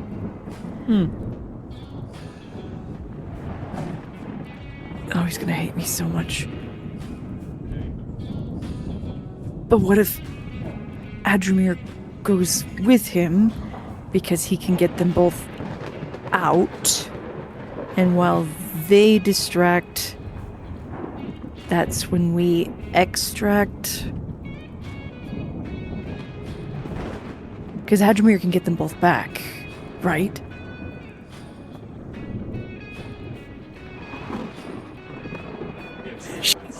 She's like flinching as she's suggests this plan. I'm not saying that Team Terror and Immoral are a bad idea. I just don't know how you two would escape. That was the only reason I was thinking Adramir, because The know only he's question I capable. have is the only question. How many gnomes do you want left alive? That is the only question I have. We're not. What? We're not here to kill gnomes. I know. I just need to know how many you want left alive. As many as possible? He thinks really hard for a minute. You're not going to massacre gnomes. No, I know that. I understand that. It's just remember when I Do said you? there's a don't talent of being capable of a very complicated thought that suddenly there's like a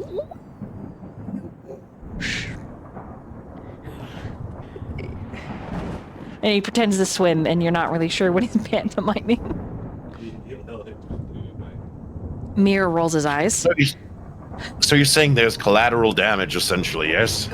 just a little bit of thoughts that are difficult to have thoughts in the brain cavity in this area. A little bit small.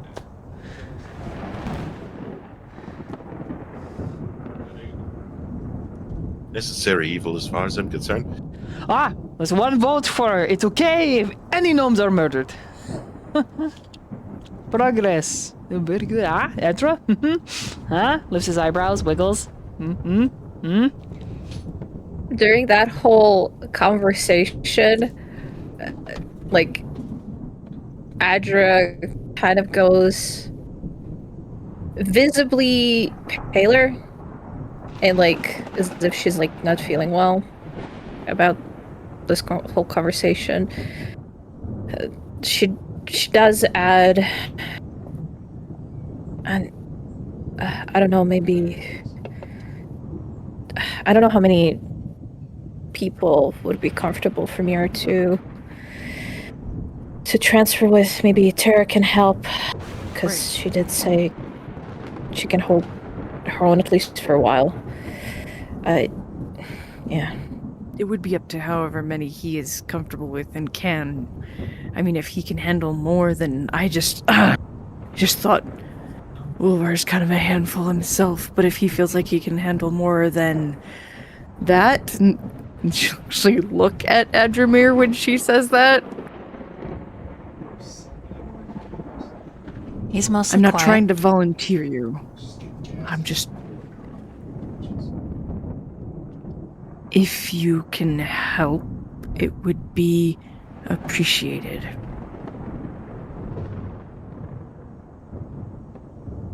Why not just send me alone?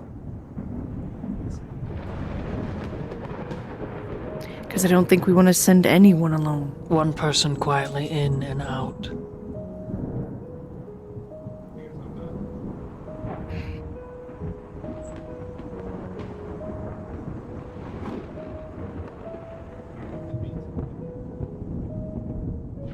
Least amount of casualties. Best amount of silence. My other suggestion is a full frontal assault.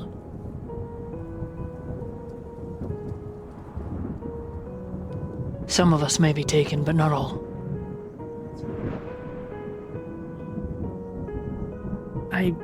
The point is to avoid any taken. He lets out an exhale. Casualties sometimes cannot be avoided. And sometimes they can. Then send me alone.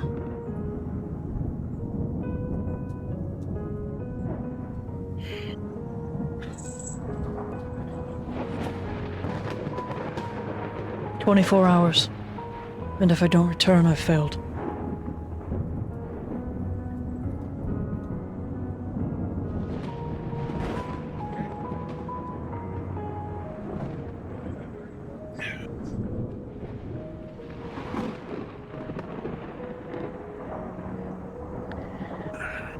Why do some people wish to just be some strange sort of sacrifice? I don't have to think about him or you or her or him And he looks at Adra.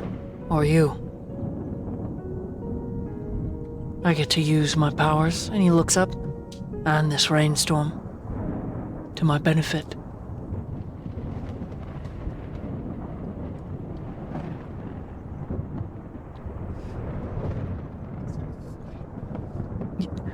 He's looking at you, Adro, and he says, You have seen what I am capable of. But if you wish me not to go, I will not.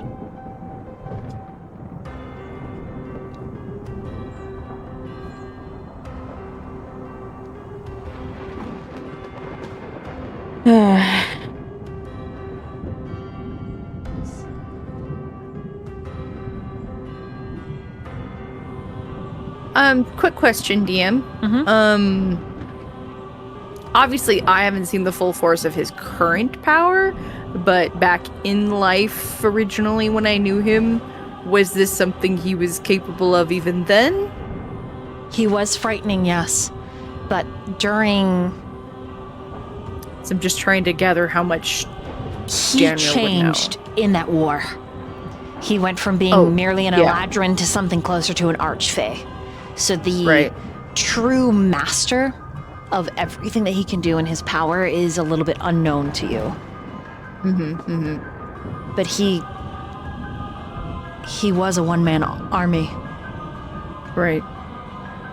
He was violence wrapped in such lethal beauty.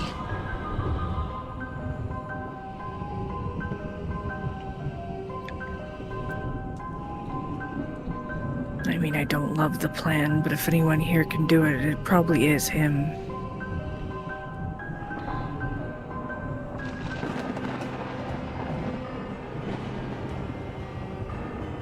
He's looking It's at just- you, Adra.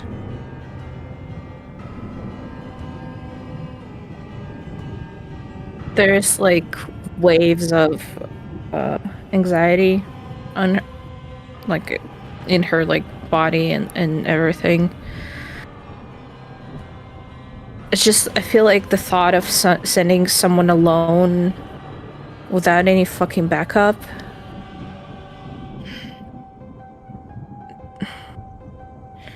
And as much as yes, I've seen what you're capable of, but you're also still recovering.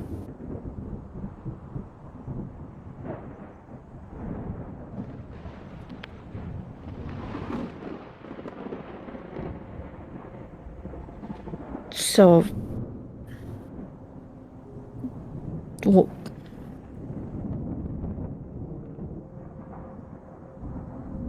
I'm scared without any guarantees that you will return. That makes him smile, just very faintly. Corner of his lip lifts.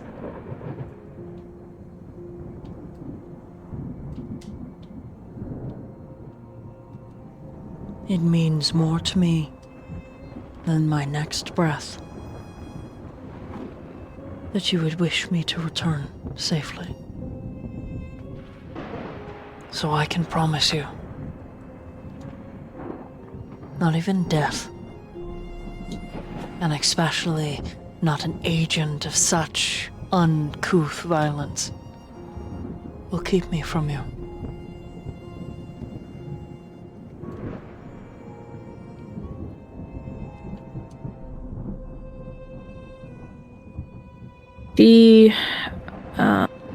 She's gonna stand up and walk up to him. And she's gonna keep like eye contact with him. And reach for his hand. Swear it.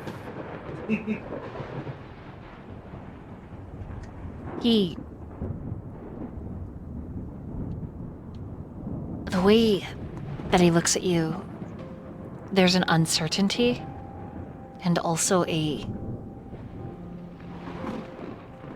gentleness. And it looks a little foreign, a little ill-used and rusty. Just squeeze his hand tighter. What do you want me to swear it on? Cross my heart, hope to die. And he leans in closer. Else, I've put 1,000 needles in my eyes.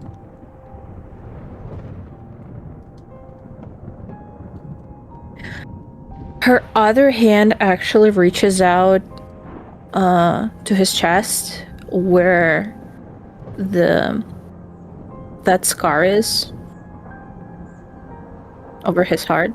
It's It's still there, right? It's a very, very slow heartbeat. Almost imperceptible. It's so slow.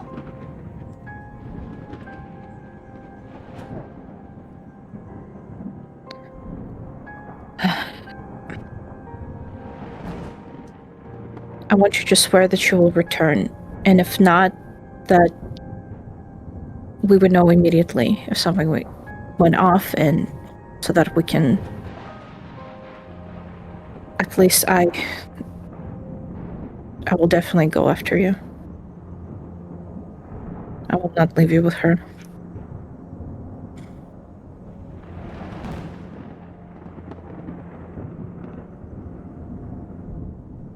He takes off his necklace, the one with the teardrop gem, and he hangs it over your neck.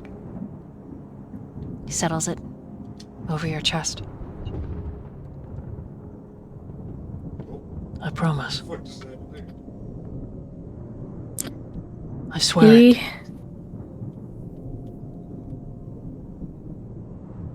She looks into his eyes, like, looking for that confirmation, even though she knows, like, he doesn't lie.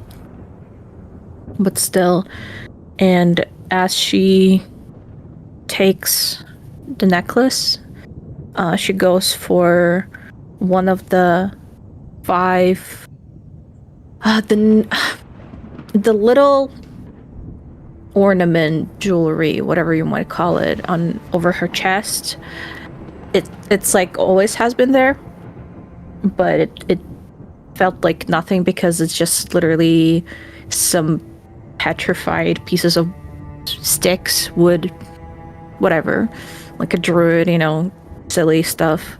But she takes off one of those little sticks and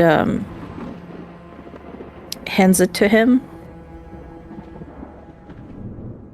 and just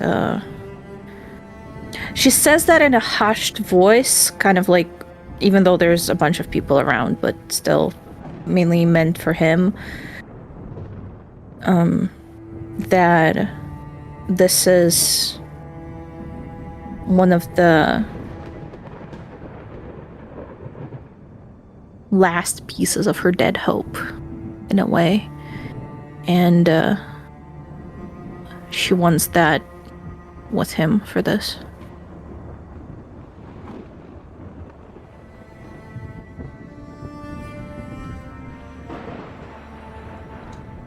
Watching him clutch this ornament in his palm reminds you of watching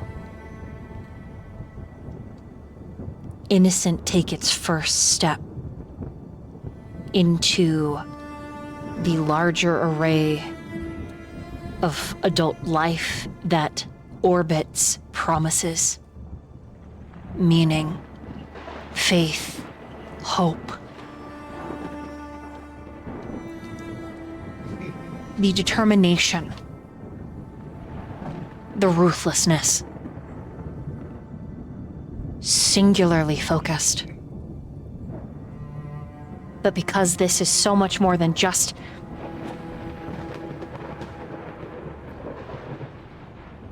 a sanctified contract between you and him, he looks at you, Elrith.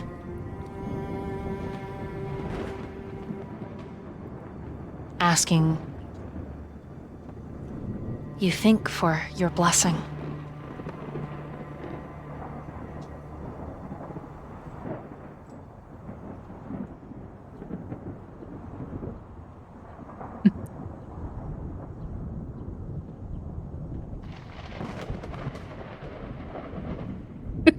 Sorry, my father is like, I name you husband and wife. I have sanctified this marriage. Yeah, give it. I have sanctified this promise. May the moon goddess bless you. He's like, look.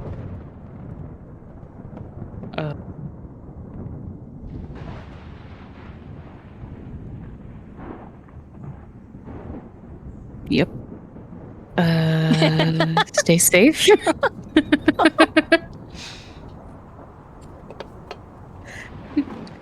Oh, I love it.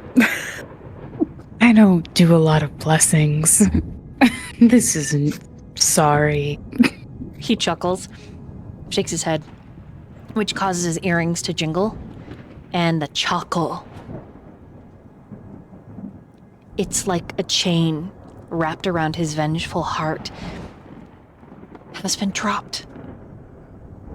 Danriel, it makes your heart squeeze. Not like that.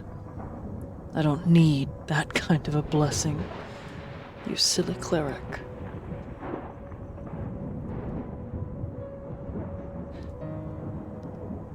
Your permission.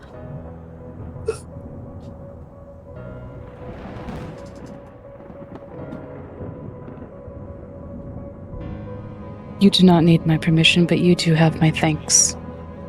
And then he looks at the rest of you, and he seems to cringe when he looks at fucking Ethereal and Danriel, because there's that awkward, like, about him, you know? There's just the snooty elf kind of, it shifts.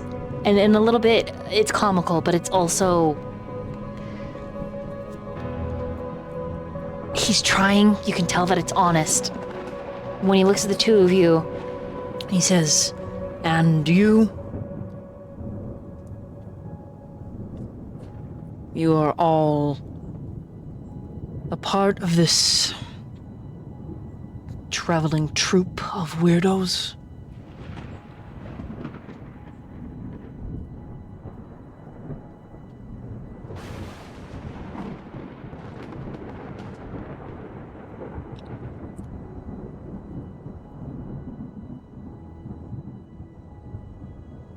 I mean, I think Alra said it best. You don't need a blessing or permission, but you have thanks. That's my idiot brother that also need to grab, if you don't mind. Ah, I see. and that's when you realize he never planned to grab Sadrin. He planned only to get Aramis. Please. Understood. Maybe if Sidran takes a nap, he can teleport himself.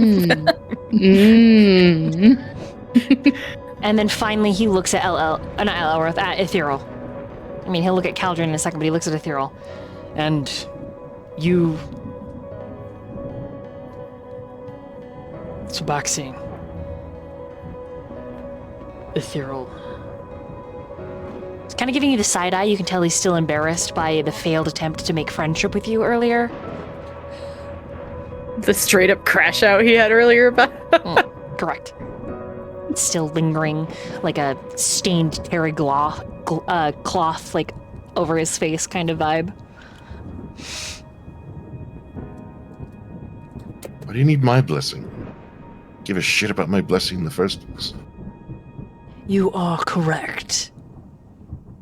But even shit still has purpose for an ecosystem. With that being said, And you can tell he is swallowing pride here, Ethereal. These next words is like eating glass for him. But they're honest. I would ask you to trust me with this task.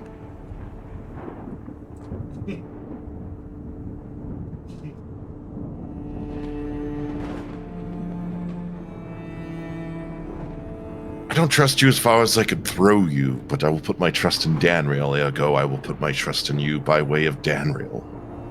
Just do it, I guess.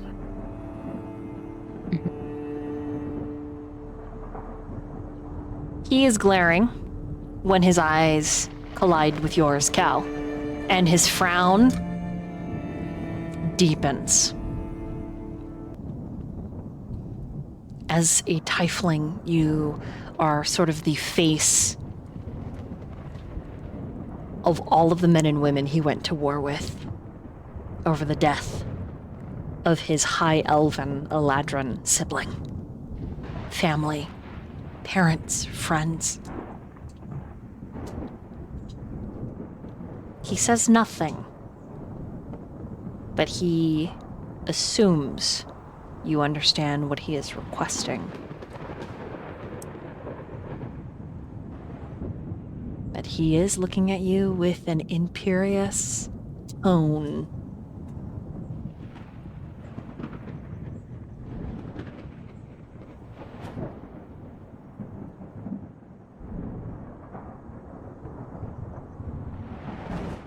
What do you say?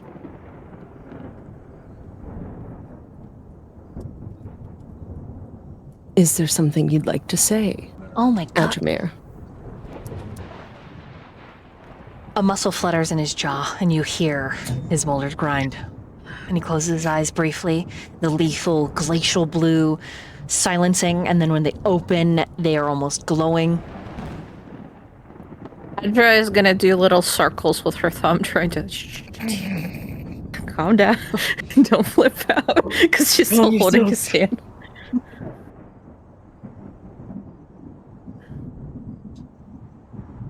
I acquiesced. Your trust and agreement as well, Caldrian. Oh, no, was that so hard? Of course, you have my... What do you want to call it? I trust you to go and do something so incredibly brave.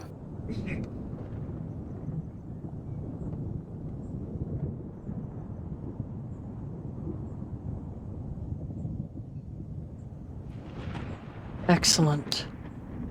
Then I shall hasten unto the goal. As he leaves, Alelrith would like to give him Vigilant Blessing. Okay, what does it do? Give one creature you touch advantage on the next initiative roll the creature makes. The benefit ends immediately after the roll, or if I use the feature again. All right. I can give him guidance. Okay. I was thinking about giving him guidance, but I was like, this is But yeah, I was like, that's the only thing I can do. For a I'm whole not going to minute. give him anything except for one more.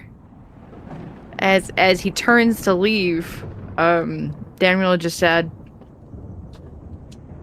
Andromir, if things get dark and you're not sure, she's going to tap her leg where he stabbed himself with a dart and then gesture at his. Remember the simple things that keep us real.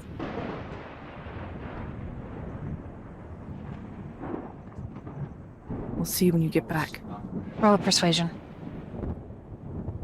Then they kiss. What? No. No.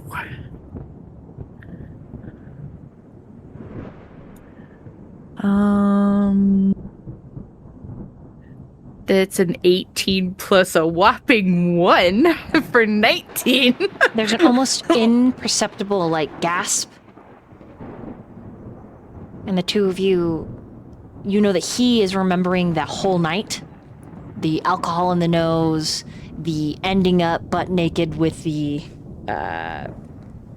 dryad and the pigs. There's just an awkward moment.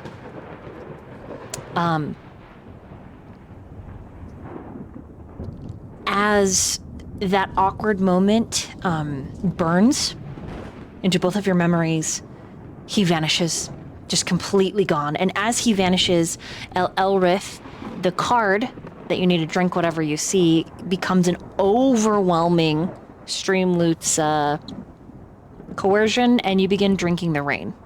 It is now puddled, and you just scoop it up with your hands where it's puddled next to you, and drink it.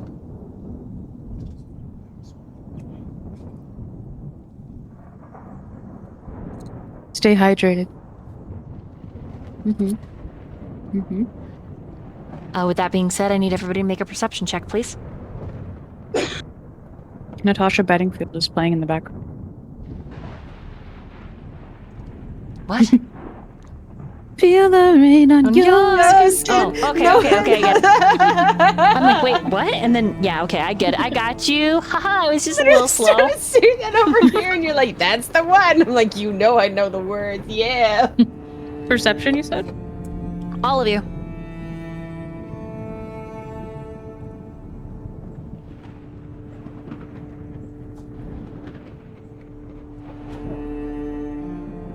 It's one of the bajillion inspirations.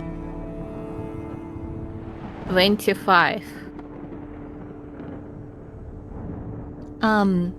Sly, will you add all these together? As a group check. Oh no, it's a group perception. Can I use an inspo then? Yes, you can. Okay. We have so many.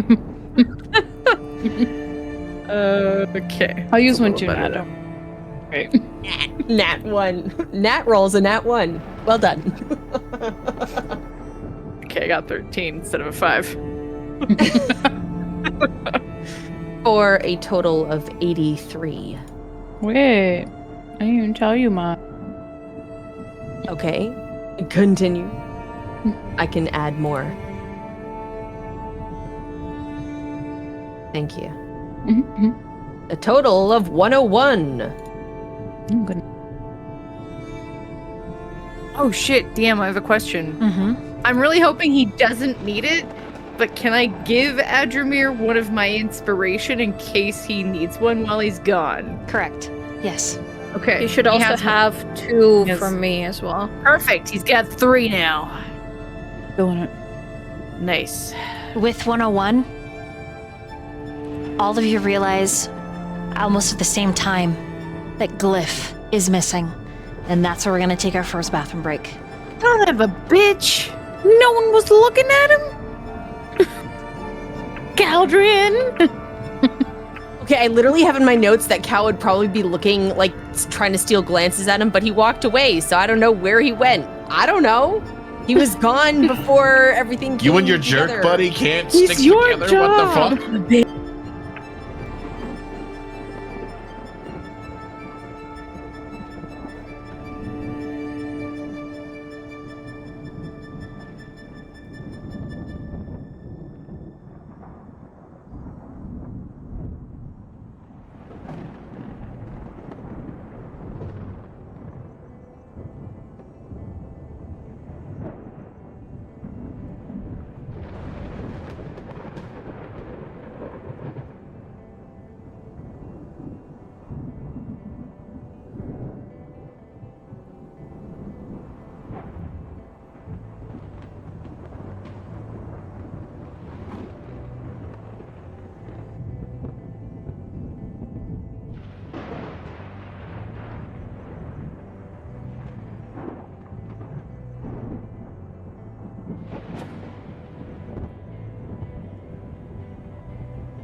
Hello, we are back.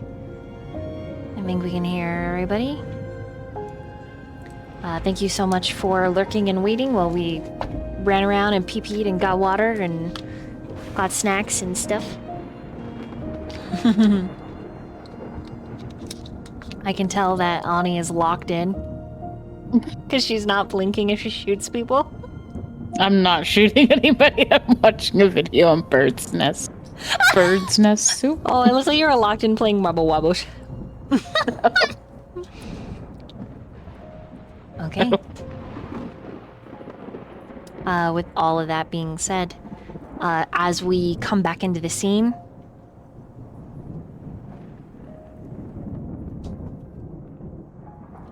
quick examination around the cave.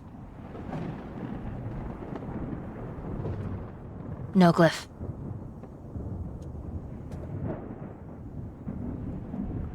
Like whatsoever.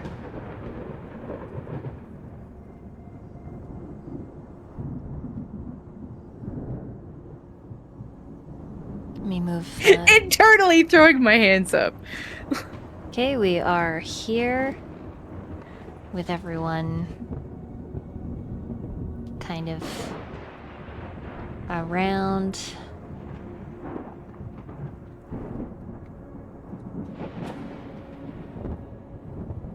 What do you do?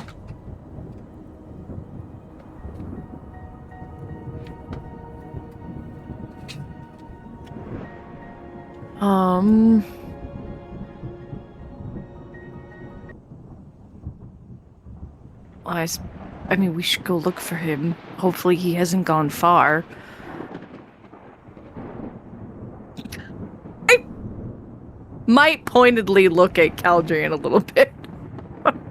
Like, silently, you did this!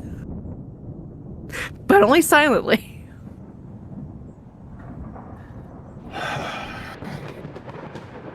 And we don't all, but we definitely should find him.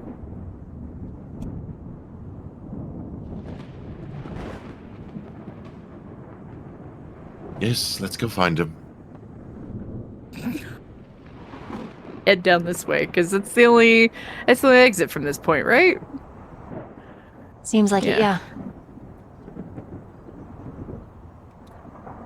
Can I don't know, roll survival to try and maybe track? You can certainly try. I would like to assist. She has advantage. Hold me, Danriel. From the back. I will here. Thank you. You have very strong arms. I'm using inspiration. Hi, tighter, Danriel. God damn it. Look, the Titanic, Danriel, damn it. I'll hold you an inch from the ground. My last one. What the fuck? This is even your with heart into it. advantage. What the hell? I'll roll a survival. Finally! as well. 23. Okay, Ethereal, what'd you get on your survival? I'm just rolling. All right, we're gonna use an inspiration because that was poopy. That was just as bad. Do you want me to hold you? I mean, if you want From to the try, back. brother. From the back, hold him. Holding him. Tight. Best I could do was 13. You find his footsteps. They lead this way. But there is a this way. cold feeling as the group of you get here into this juncture.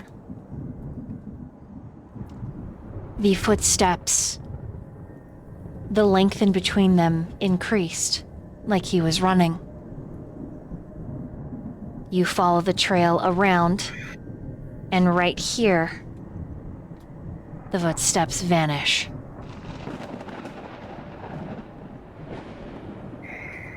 You get the sense that he was attempting to run and loop something else, but whatever this something else is left No trail. Look up. Yeah, I'll thank you. That was like look up. Can you see in the dark? Yes. Mhm. Yes, Dark I can. I touch 3 of my friends. That's 3 of you will be touched. Get 300 feet of for 1 Damn, hour. that's so far. That's Elelvert's normal every day. Damn, Twilight clerics be mad. Don't waste it. What do your You, Twilight cleric eyes see? What do? as the group of you look up, at first, the cave ceiling is still and mostly unmoving.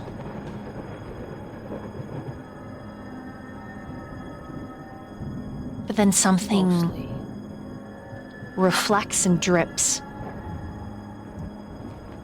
An ooze left behind. And your survival changes from tracking the floor to the ceiling. Roll another survival check, please. Elelverth fly up. Dirty 20. Wait, Elrith flies up? Yeah, so she has Steps of Night. Bonus action. When she's in dim light or darkness, she can magically give herself a flying speed equal to her walking speed for 1 minute. She's a god. God damn. Okay, so you fly up. And you track the ooze. Shadow Jesus. The first thing that you notice about this ooze, this trail left behind, is it is thick and red. It reminds you a lot of puddings, to be specific. The kind of oozy puddings that travel dank caves and the Underdark. Your adventuring party, Elrith, ran into them, and instead of being able to kill them, you had to flee.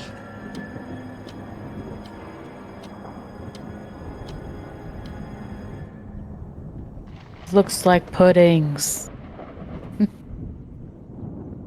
Hi. Can you tell what It's direction? red?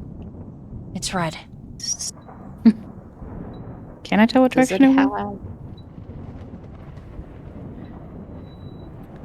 The pudding went south,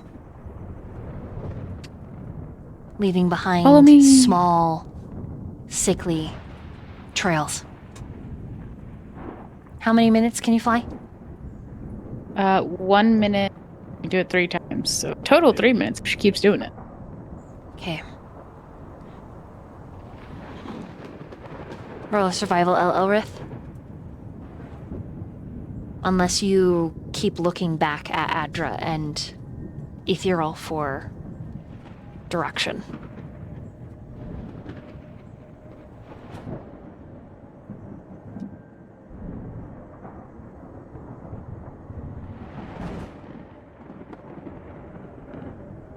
$15. Okay. You are able to track its trail from above till here. And at this point,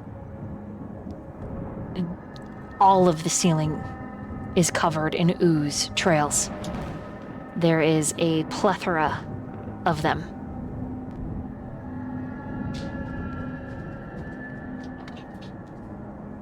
From below, Adra and Ethereal, you find glyphs. High. The one that he usually folds around his neck from his school uniform.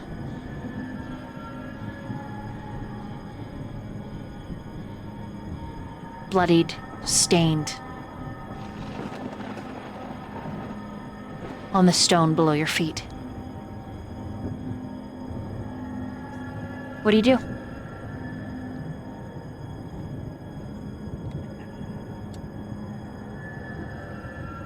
like this. I'm gonna reach down and pick up the tie. And maybe try and get a whiff so I can track it better, if that helps. And trying to scent. Okay, you can roll a perception check with advantage. Hello, this is just gonna land on the ground. Okay. And just be like, there's multiple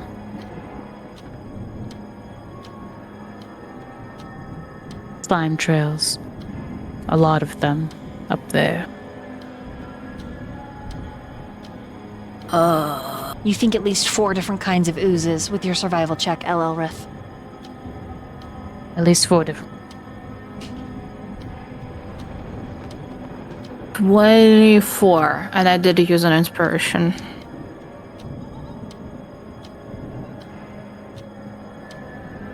The scent trail leads you up this path.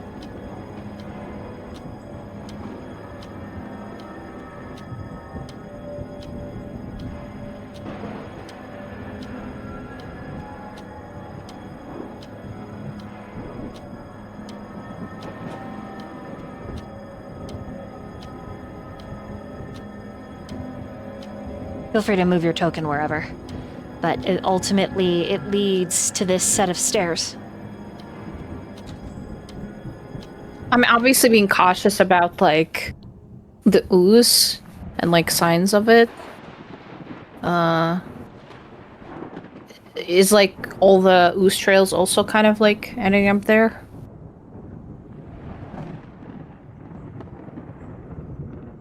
I'm sorry, they're... In this... Like, you're wondering if there's any ooze trails on the floor from this point? And no, in terms of, like, everything leads to this path, so, like, because it's, like, it was a big chunk, just in case, you know, It seems like, when you look up at the ceiling, it does seem like everything travels here. And if you're looking for dangers, you're not going to be able to scent as well, but you could let somebody else keep a lookout if you want. Can I, as I'm like stopping here, can I try and, I'm not going to touch the ooze because I remember us touching the ooze was always a bad idea.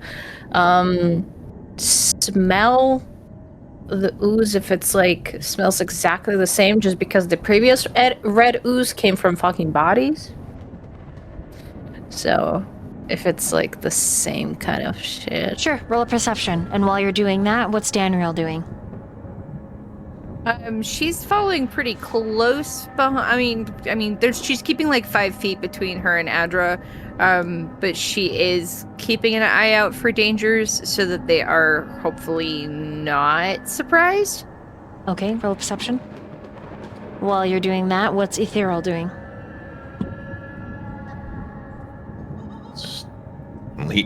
Now that he's aware of the ooze, he has vivid memories of said ooze, so he's trying to proactively just kind of like be on Overwatch in a sense, like in case like something tries to, you know, grab our ass cheeks that isn't Ulvar.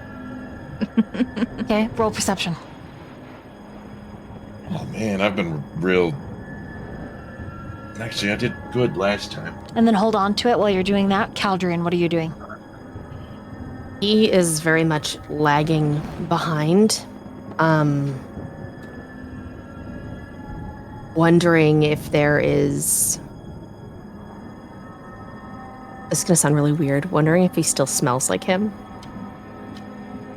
He does, yeah. Wondering, yeah. And he's trying to figure out if he can follow that scent, the scent of them together. Roll a perception check.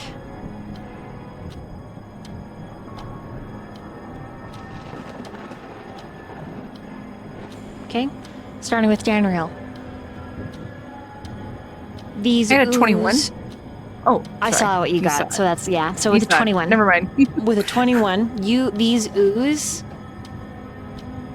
there is more than obviously one. El Elrith said there was at least 4. You count somewhere around 6. In and among the red ooze, there's black trails as well. But some of the trails look more new than others, and you assume with your perception the newer trails were stuck to the ceiling waiting for prey, and then prey passed them, so they started moving. Mm-hmm. You don't think any are going to surprise you in this hallway and cave entrance. Adra, what are you rolling? It was a dirty 20 on perception. And you're... But it was about smelling the... Okay, the these ooze, they do smell like the ones that came out of bodies. But not all of them.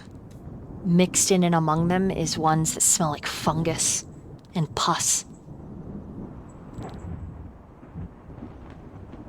This seems to be definitely the same kind of ooze we fought before. I know Danriel's close by. Is Wolvar close by? And who's next to me? The party, go ahead and move your tokens where you want to be. While you're moving them, what did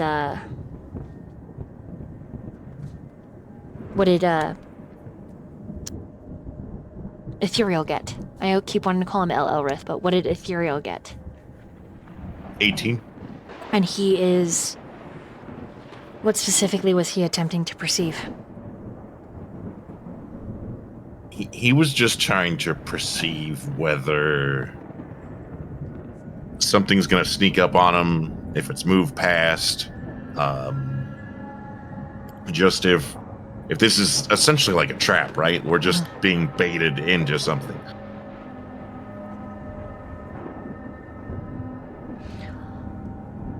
Other than Caldrian lagging behind, you do not think there are any oozes left up here, that they have since followed the trail of potential prey.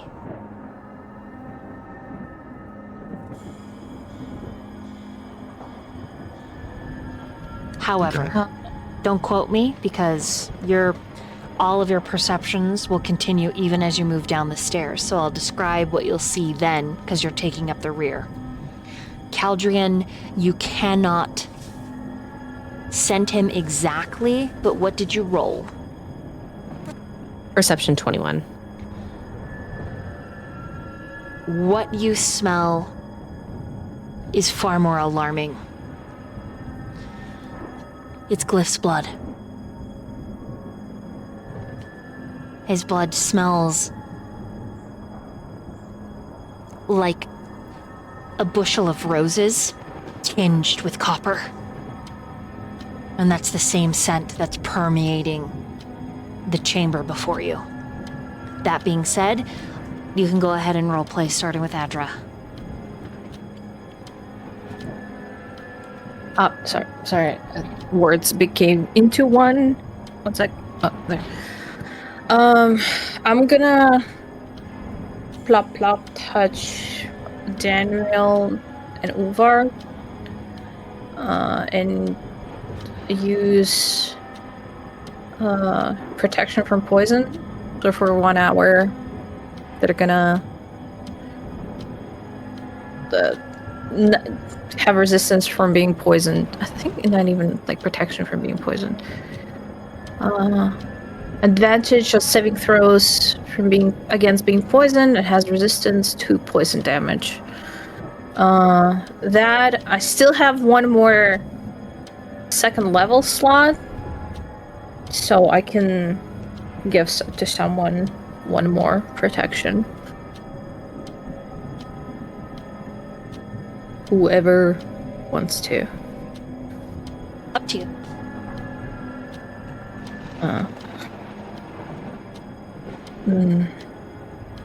Otherwise, it's kind of like a lad determination to like keep going. after Glyph. So she doesn't really say much aside from like glancing down to like further down the path.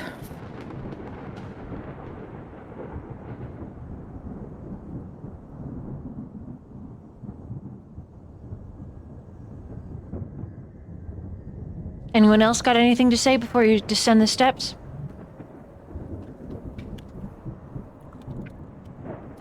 Danriel just says we should hurry as best we can.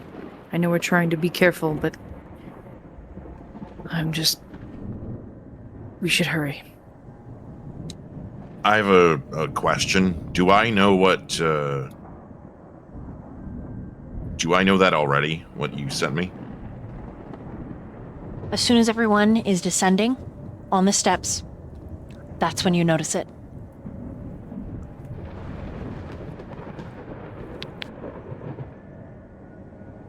Are they descending upon the steps now? I'm assuming, unless somebody else has any roleplay. Caldrian or El Elrith. Okay, then I'm gonna assume everybody's on the steps, and Ethereal takes up rear guard.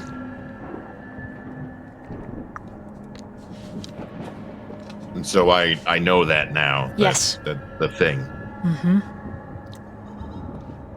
I'm going to move very close to Caldrian, like real close. So close, I'm borderline in his ear. Okay. So close, it almost looks a little intimate to a degree. Oh. Hot. Edge on edge. Which ear? Your butthole. Do you have a preferred Your left ear? ear. The Do you have a broken preferred ear or the not broken ear? Oh, broke. The non-broken ear, sure. Oh, that's unfortunate. Okay. I don't know, you have a broken ear? Jesus. Do you want sweet nothing's whispered in your broken ear? Oh, okay. No, maybe another day, princess.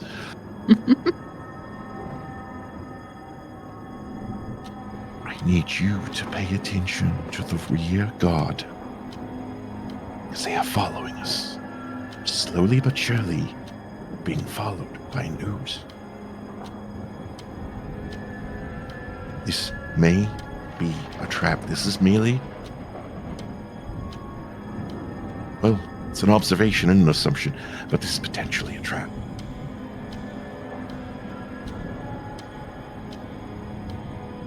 And who's close to me in the front? Is it Danriel? Yeah. Yeah, I'm right there.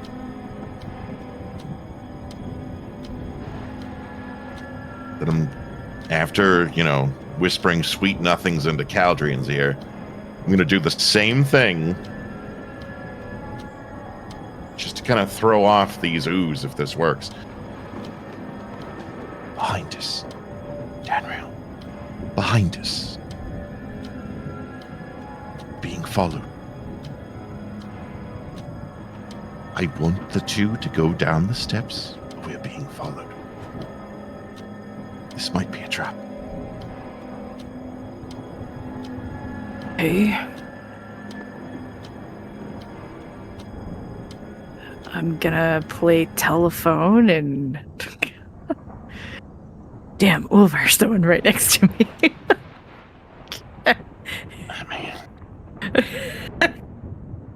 Oh, man. Can I guess I'm right there diagonally. Whisper in his ear. You lean for. Oh, you lean to Adra. Oh my god, coward. Okay. Well, I'm gonna lean in Ulvar's space, but like trying to get to Adra.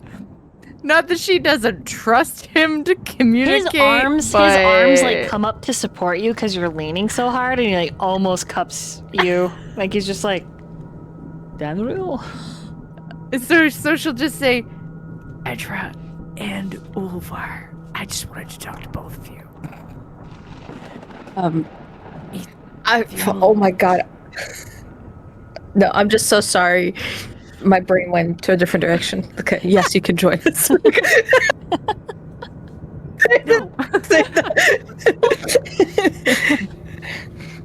Yes. Ethereal is pretty sure we're being followed, so just by news. So just keep that in mind as we press forward. Okay? Can we just leave a moonbeam behind us so they walk into it and fry? That's a great question. Can you pass it to Elrith? Gonna move out of Ulvar's space. He like stops cupping you, like supporting you, like lets you go. Give him a pat on the arm. Turn to Elrith. Elrith. Stop. Apparently, we might be being followed by an ooze or a pudding behind us. I don't know what your magical reserves are feeling like. Are you capable of maybe leaving your moonbeam behind us as a trap for them? Am I able do to you hear want this? it to hurt? What's your passive perception?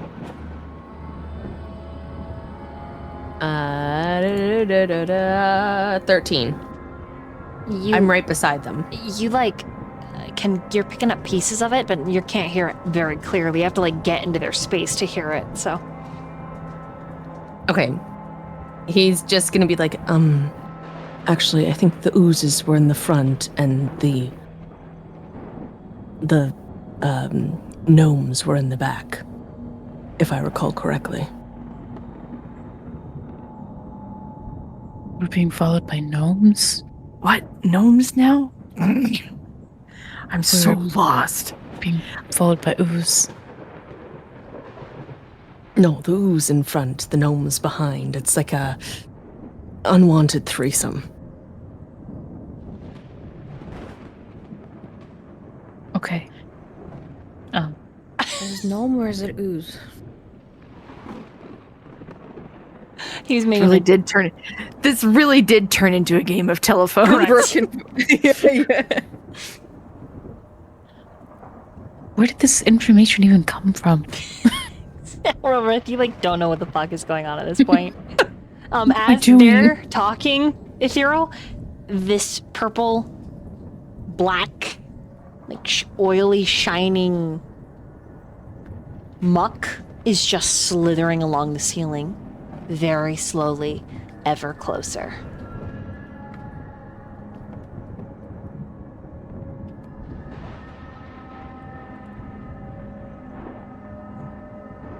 We can regardless block off the Okay. the entrance. How much do you want it to hurt? Like a lot? Or the normal amount? I mean, probably the normal amount. That's Alright, probably cool. fine. Moonbeam! Whatever you're going to do it soon. I already did it. No, I mean, I think like it's like we're go in and leave it behind us. Whatever. 5?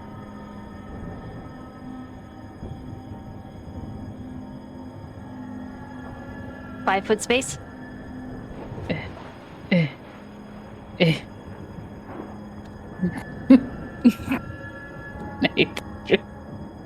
Wait, I have one.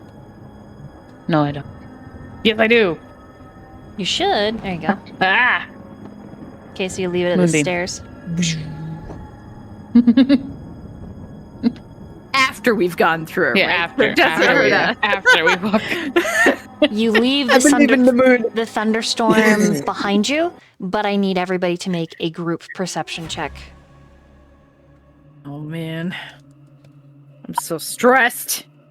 Don't worry, Nat. We have a million inspirations from chat. Oh, I'm stressed about our cute little guy. He'll still be cute. Can I perceive with my nose, please?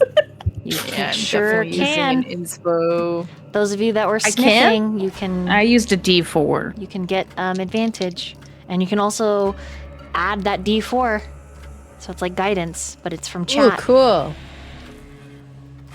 Yo, if I sniff, I get advantage, dog. You do, yes, if you sniff. If I sniff like really hard. Unfortunately, LL Rith, you're not a species that could do that. But you could try. I was gonna say neither am I. Like, I was just smelling. I'm not in my beast form, but can I sniff? Correct, you can, yes. Is that boy smell? Does that? Yeah, it was like I'm smelling something else. Yeah, totally. Normal bodily functions. Don't worry, it's just semen. Well, yes. The Navy's here? Implying that. I hate it here. Navy's here. Oh my god. My Marine boy.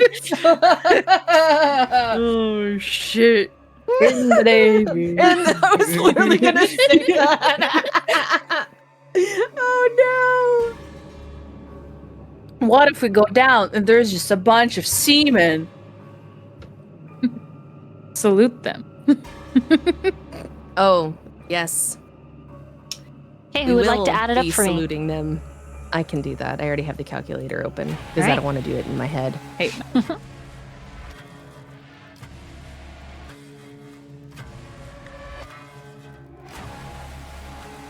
That's what I think it is.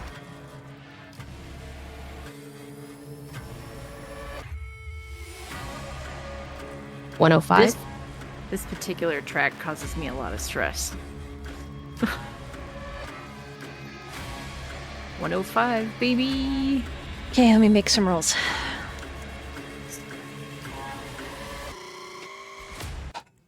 The cave below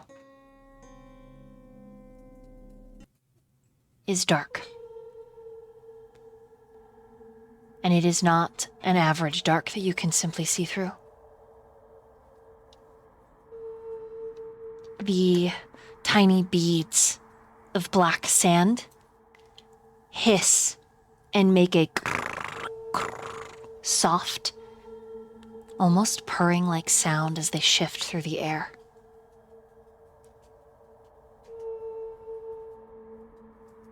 The sound of chewing and sucking meat from bones can be heard. And then giggling.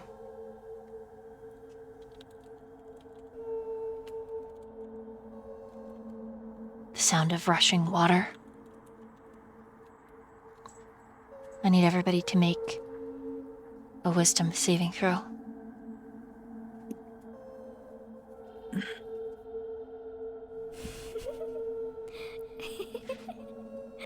Why is it always giggling? I hate that because it reminds me of creepy dolls giggling, and I'm like, no.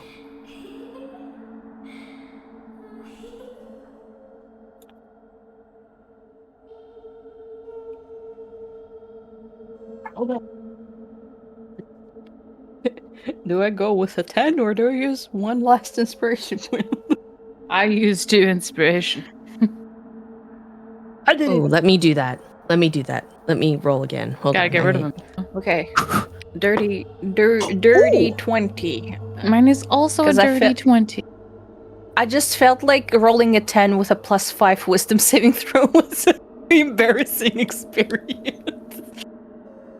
I rolled a 7. Don't do it. I only have a +1. I was looking at Bill when I said,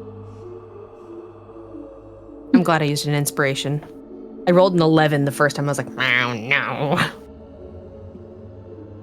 My first one was a 1. I was 0 in wisdom. I got nothing in anything else except for charisma and wisdom. That's what I got. That's all I got, man. Got no skills. Just that.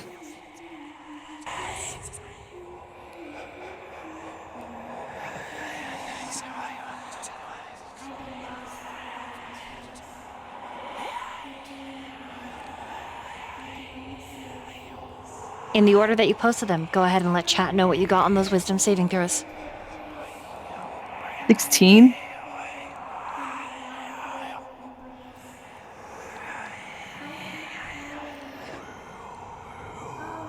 You're next. He's chewing. Ethereal 15 Oh. wisdom.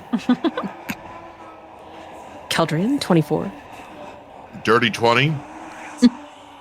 Oh wait, is this the wisdom roll? We're so Sorry. dirty. It's a wisdom roll. Yeah, 15, 15, I just sorry. read it 15. for you. I pretended to be you.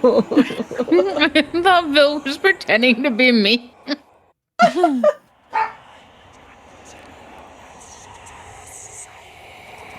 Dirty 20.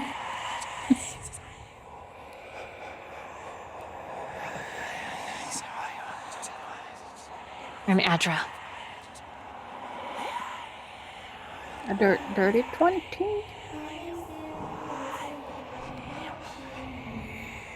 It's the wisdom saving throw, right? Correct. Yeah, dirty 20.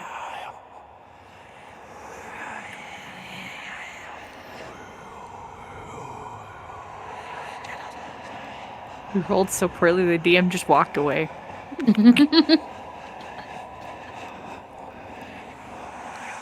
The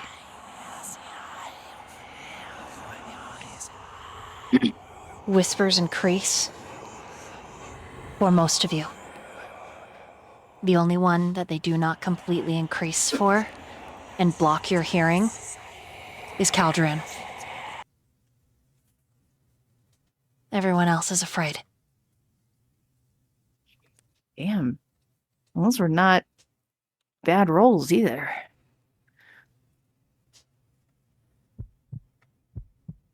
Am I able to channel divinity? Yes.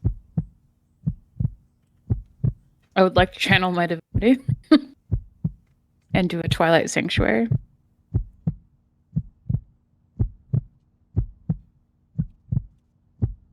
So I have a sphere on me with a 30-foot radius that's filled with dim light. And it moves with me and it lasts for a minute or until I am incapacitated or die. And whenever a creature ends its turn in the sphere, I can grant them either 1d6 plus 6 temporary hit points or end one effect on it, causing it to be charmed or frightened. God bless clerics. Can I just say one thing before we proceed when it comes to like all the voices and little hee hee hee and now the heartbeat? I don't like it. I want something else. I might just be triggered a little bit from previous games. It's fine. It's fine. I'm like, this is gonna cause me nightmares when I try to go to bed. I'm just be This sitting is here causing me trauma and anxiety. My whole chest is itching on the inside out. And the calm face that the DM is making while we panic doesn't really make me feel better. My heart rate. No, hold on.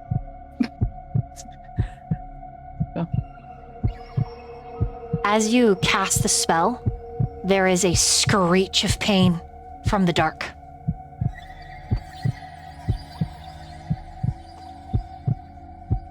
It is an unnatural sound.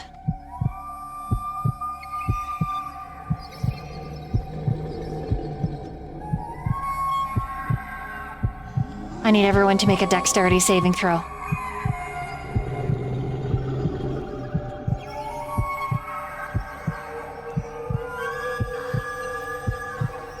Can we use inspiration on this roll? Yes.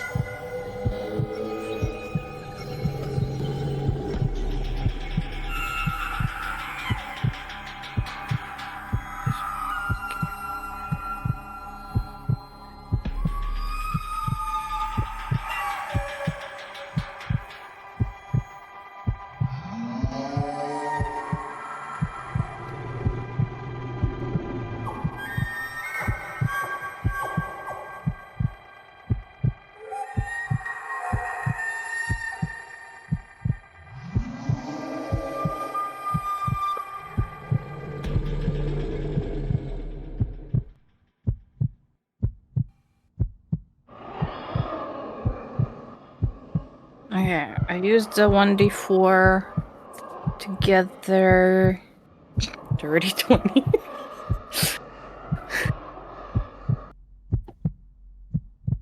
Okay, so I've got a dirty I had to 20 reroll. on a dex, a 22, a 14, a 17. And Caldron, what'd you get? A 12, but I'm not scared. That's important. The particles of sand explode outward as if offended, assaulted, and trying to kill El Elrith. Each time they pelt into the sanctuary, they burn away. And the screaming gets louder and louder and louder until all at once it stops. Everyone takes 15 points of force damage as some unseen specter is forced from the room.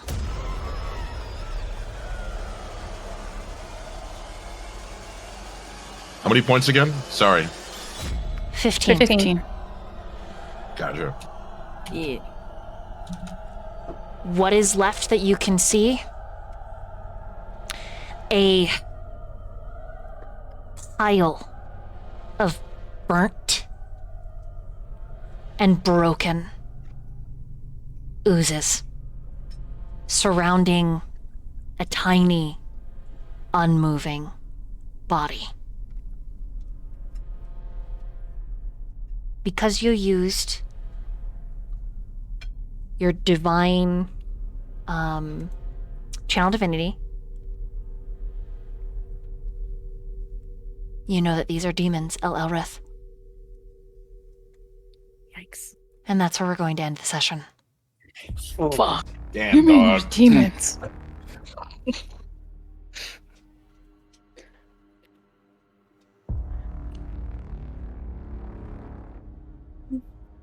These So are they're not demons, right? They are not oozes. I thought you guys said they were oozes. I mean, that's what we thought they were. That's what we thought they were. What the fuck? Don't come at me sideways. Right? I mean, there were oozes, but now there's no more oozes. Where was your The holy demons person? We didn't have one. Why not? You should always And- bring at least one holy person with you on your adventures. You know, We bring you now? To be fair, when this all started, Danriel assumed she was still a paladin. So, Well- You should talk to the god you're originally friends with. yeah, that would be her dad. You know, we probably had that when we had Sylvis, but you know, True. we lost that Yeah. at a We point. lost that, and then we both gave. So there was a short stint where we had nothing, and we just got used to being fun. I mean, Do you hey, think we're? Do you maybe think we're just trying to we like have fight a demons like druid. Pokemon? Who is like also our nature cleric, basically. All right. With that being said, it's I'm time a moon for druid, okay? secret lore. Secret lore. Secret lore. It is time for secret lore.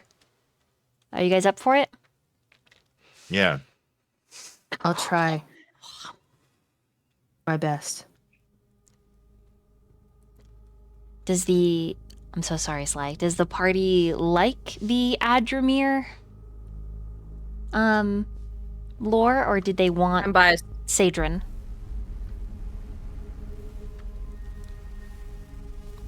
I'm down to go with what chat voted for. Okay.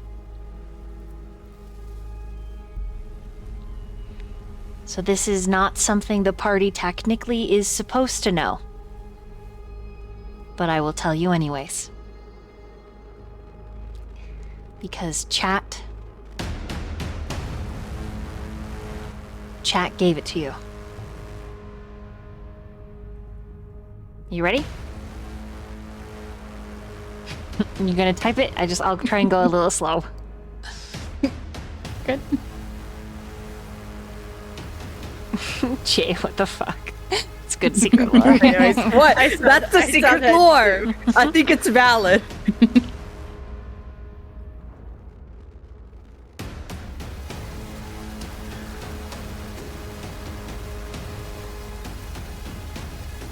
it is. Yeah, got it.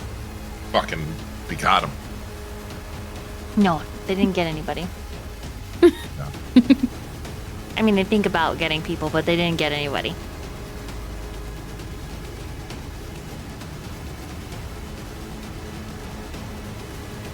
Okay, I think I got it. I think I know how I'm going to say this.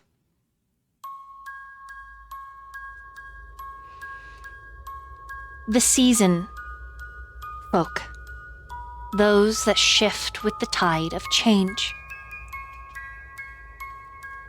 It is said that they hold celebrations every year in their hearts. They bloom, they burn, they fade, they regrow, they die. And it is a perfect harmony, a cycle. But there is one among them that no longer turns with the cycles. It was broken. It was broken when grief screamed his name, when rage chained him to the battlefield, and desperation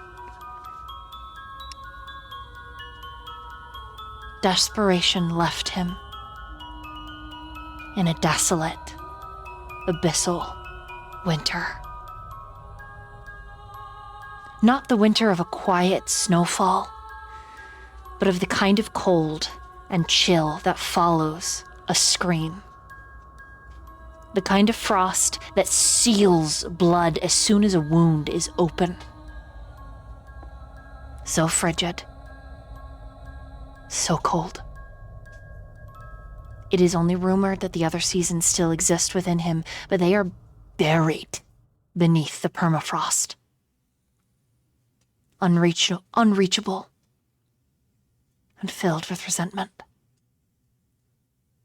But he was not always this way. He became this way when he was claimed by death. But he did not fall into a simple darkness. He did not fall very far, in fact. He was received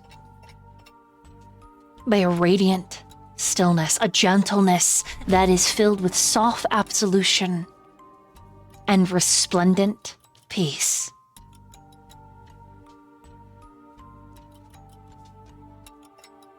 This softness was meant to be a place where pain could be released, where its grip could fall away. But he refused. He rejected peace. And in turn, it rejected him. His love, his loves, his life, his home, his family, they had been taken, and they were given somewhere else to be. In fact, one among them was cast so far downward they were caged, condemned by laws older than the artifact of mercy itself.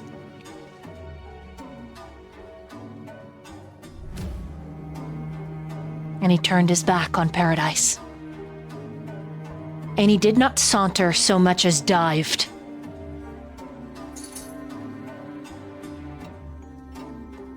He left naught but rebellion, his refusal tearing his way through that peaceful silence. And further still, he opened every gate with his fury, carving a path that he was never meant to take. Some say that when you fall from the Celestials, you land naturally in hell. But his defiance was too great for even the laws of Infernum.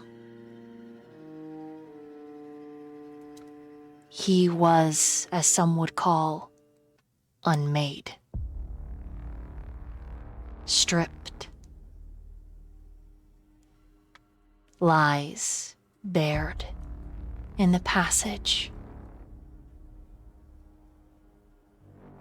He was cast into a dominion of pale night. A place for no vows. A place of iron where violence is rationed. And there amid,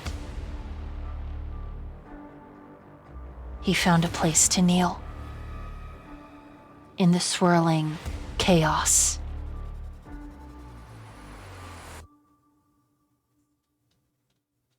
The decadence of recoiling malice in her domain. In this place where he knelt, he found a book.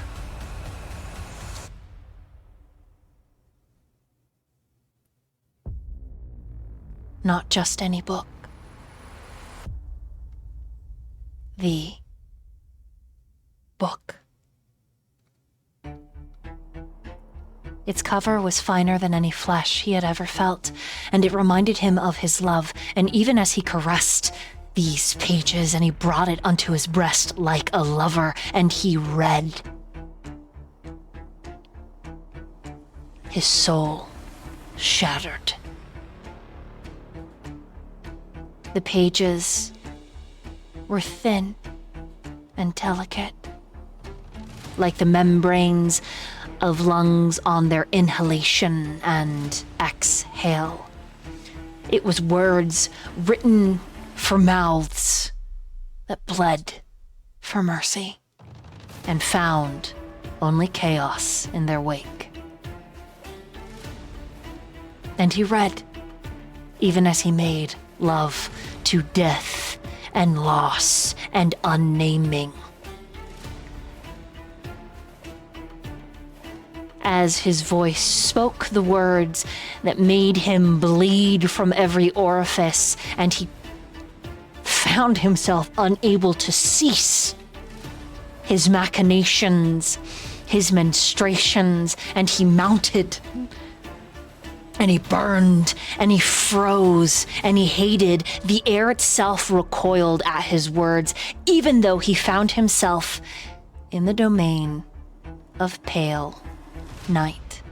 The ritual was slow, deliberate, cruel, in precision, and he paid for it with his memories, his warmth, and the last echoes of summer and spring and her and his family, and everything that made him who he was bled there out onto the iron chamber, and he used it to write another page in the book, the becoming, the returning, and he made it so that those names that he had written down would one day recycle, and they would be a piece of skin from the pages of the book itself.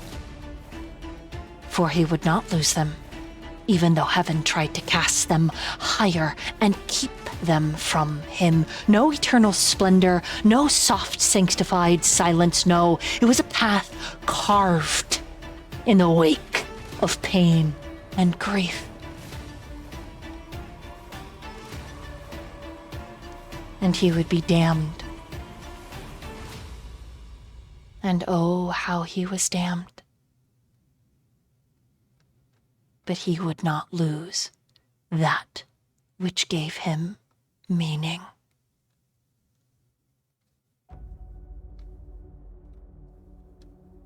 What returned when he was summoned from the ground was not whole, though winter remained, sharpened, absolute. A mask worn so long it had fused to the flesh of summer, spring, and fall. He walks, bearing a cold, not of winter or the seasonal folk, but a cold that remembers, that despises, and that seeks the ruination of all in existence. However, love is a wondrous thing. So heavy it can be that it bends all laws and chaos of death. So deep can love be that it survives the exile of existence. The drow say he escaped. The others venerate him a deity. Others, among them the children of malice, say in whispers and rumors that it was the woman beneath the veil that allowed him to return. Because Pale Night, she once knew more than all of existence itself. A mother of monsters and cold.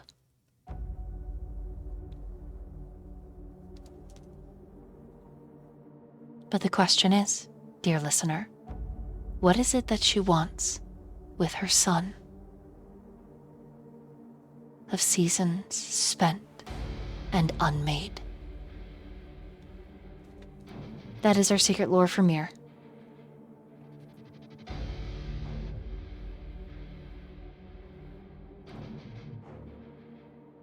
Damn.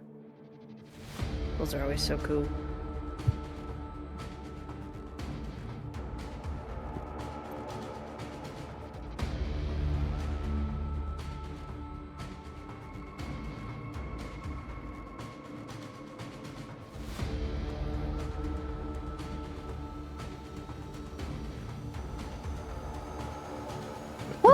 Yeah, it's dude's fucked up. I dropped so many old D&D hints in that. I mean, at least I tried to.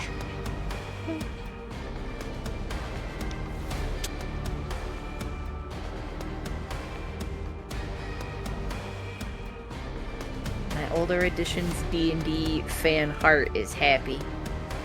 Just went over my head, man. But I'm also sad for him.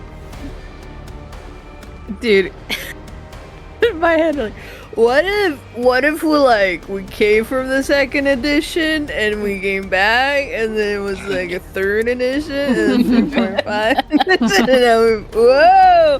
Sorry, it's stupid. And that was the 5th edition rulebook. That's amazing. I'm sorry. It's 10 a.m. It's late. You're good. You've stayed up all like It's for 24 early. hours. 24 hours. Yeah, that was good. Thank you. Not yet. Almost. Thank you, chat. Thank you, players. Thank you, everyone, for joining us for today's episode of Dark Reign. I hope that you enjoyed it. The VOD will be up immediately following the session. Other VODs, they'll be put in the Raw channel, and then other sessions are getting fully edited, so they'll be available to binge watch on the YouTube soon. So thank you all so much. We're gonna head to bed, and yeah, And cuddle. we're gonna cuddle. We're gonna snuggle and cuddle and all those good things. Yeah. I mean, Sly is okay. Without Sly, then Sly doesn't want to. I have to be the big spoon if we're gonna cuddle. I do not want to be little spoon in any sense. I love being big spoon and cuddling Yeah, someone I- bigger than I- me. Yeah, Most people. I don't want to to. starfish. This just doesn't work for me. If I can't be Big Spoon, I'm out. God damn it! I don't want to be. Oh my god! I was a little spoon. Holy shit! Okay. Can we have like? Can we just be in the middle and then we have like two big So spoons? how and then hot big I spoons? run and my claustrophobia doesn't really like to be touched in bed at all. But y'all are welcome get to it. sleep on that other side of the bed with me. Just you can't touch me. Yeah, I do not. Is the furnace. Do not put an arm on me. Do Beware. not put a leg on me. If you put a leg on me, I will actually feel like I have to shove your leg off and then throw you off the bed. So no legs. I don't have the type of hip mobility to stay like that forever. Yeah, that's your arm so on me. much It needs to go in a right spot. Good night, Like, no, all. I'm only good night. Bye. Good night. Good night. Bye, stream.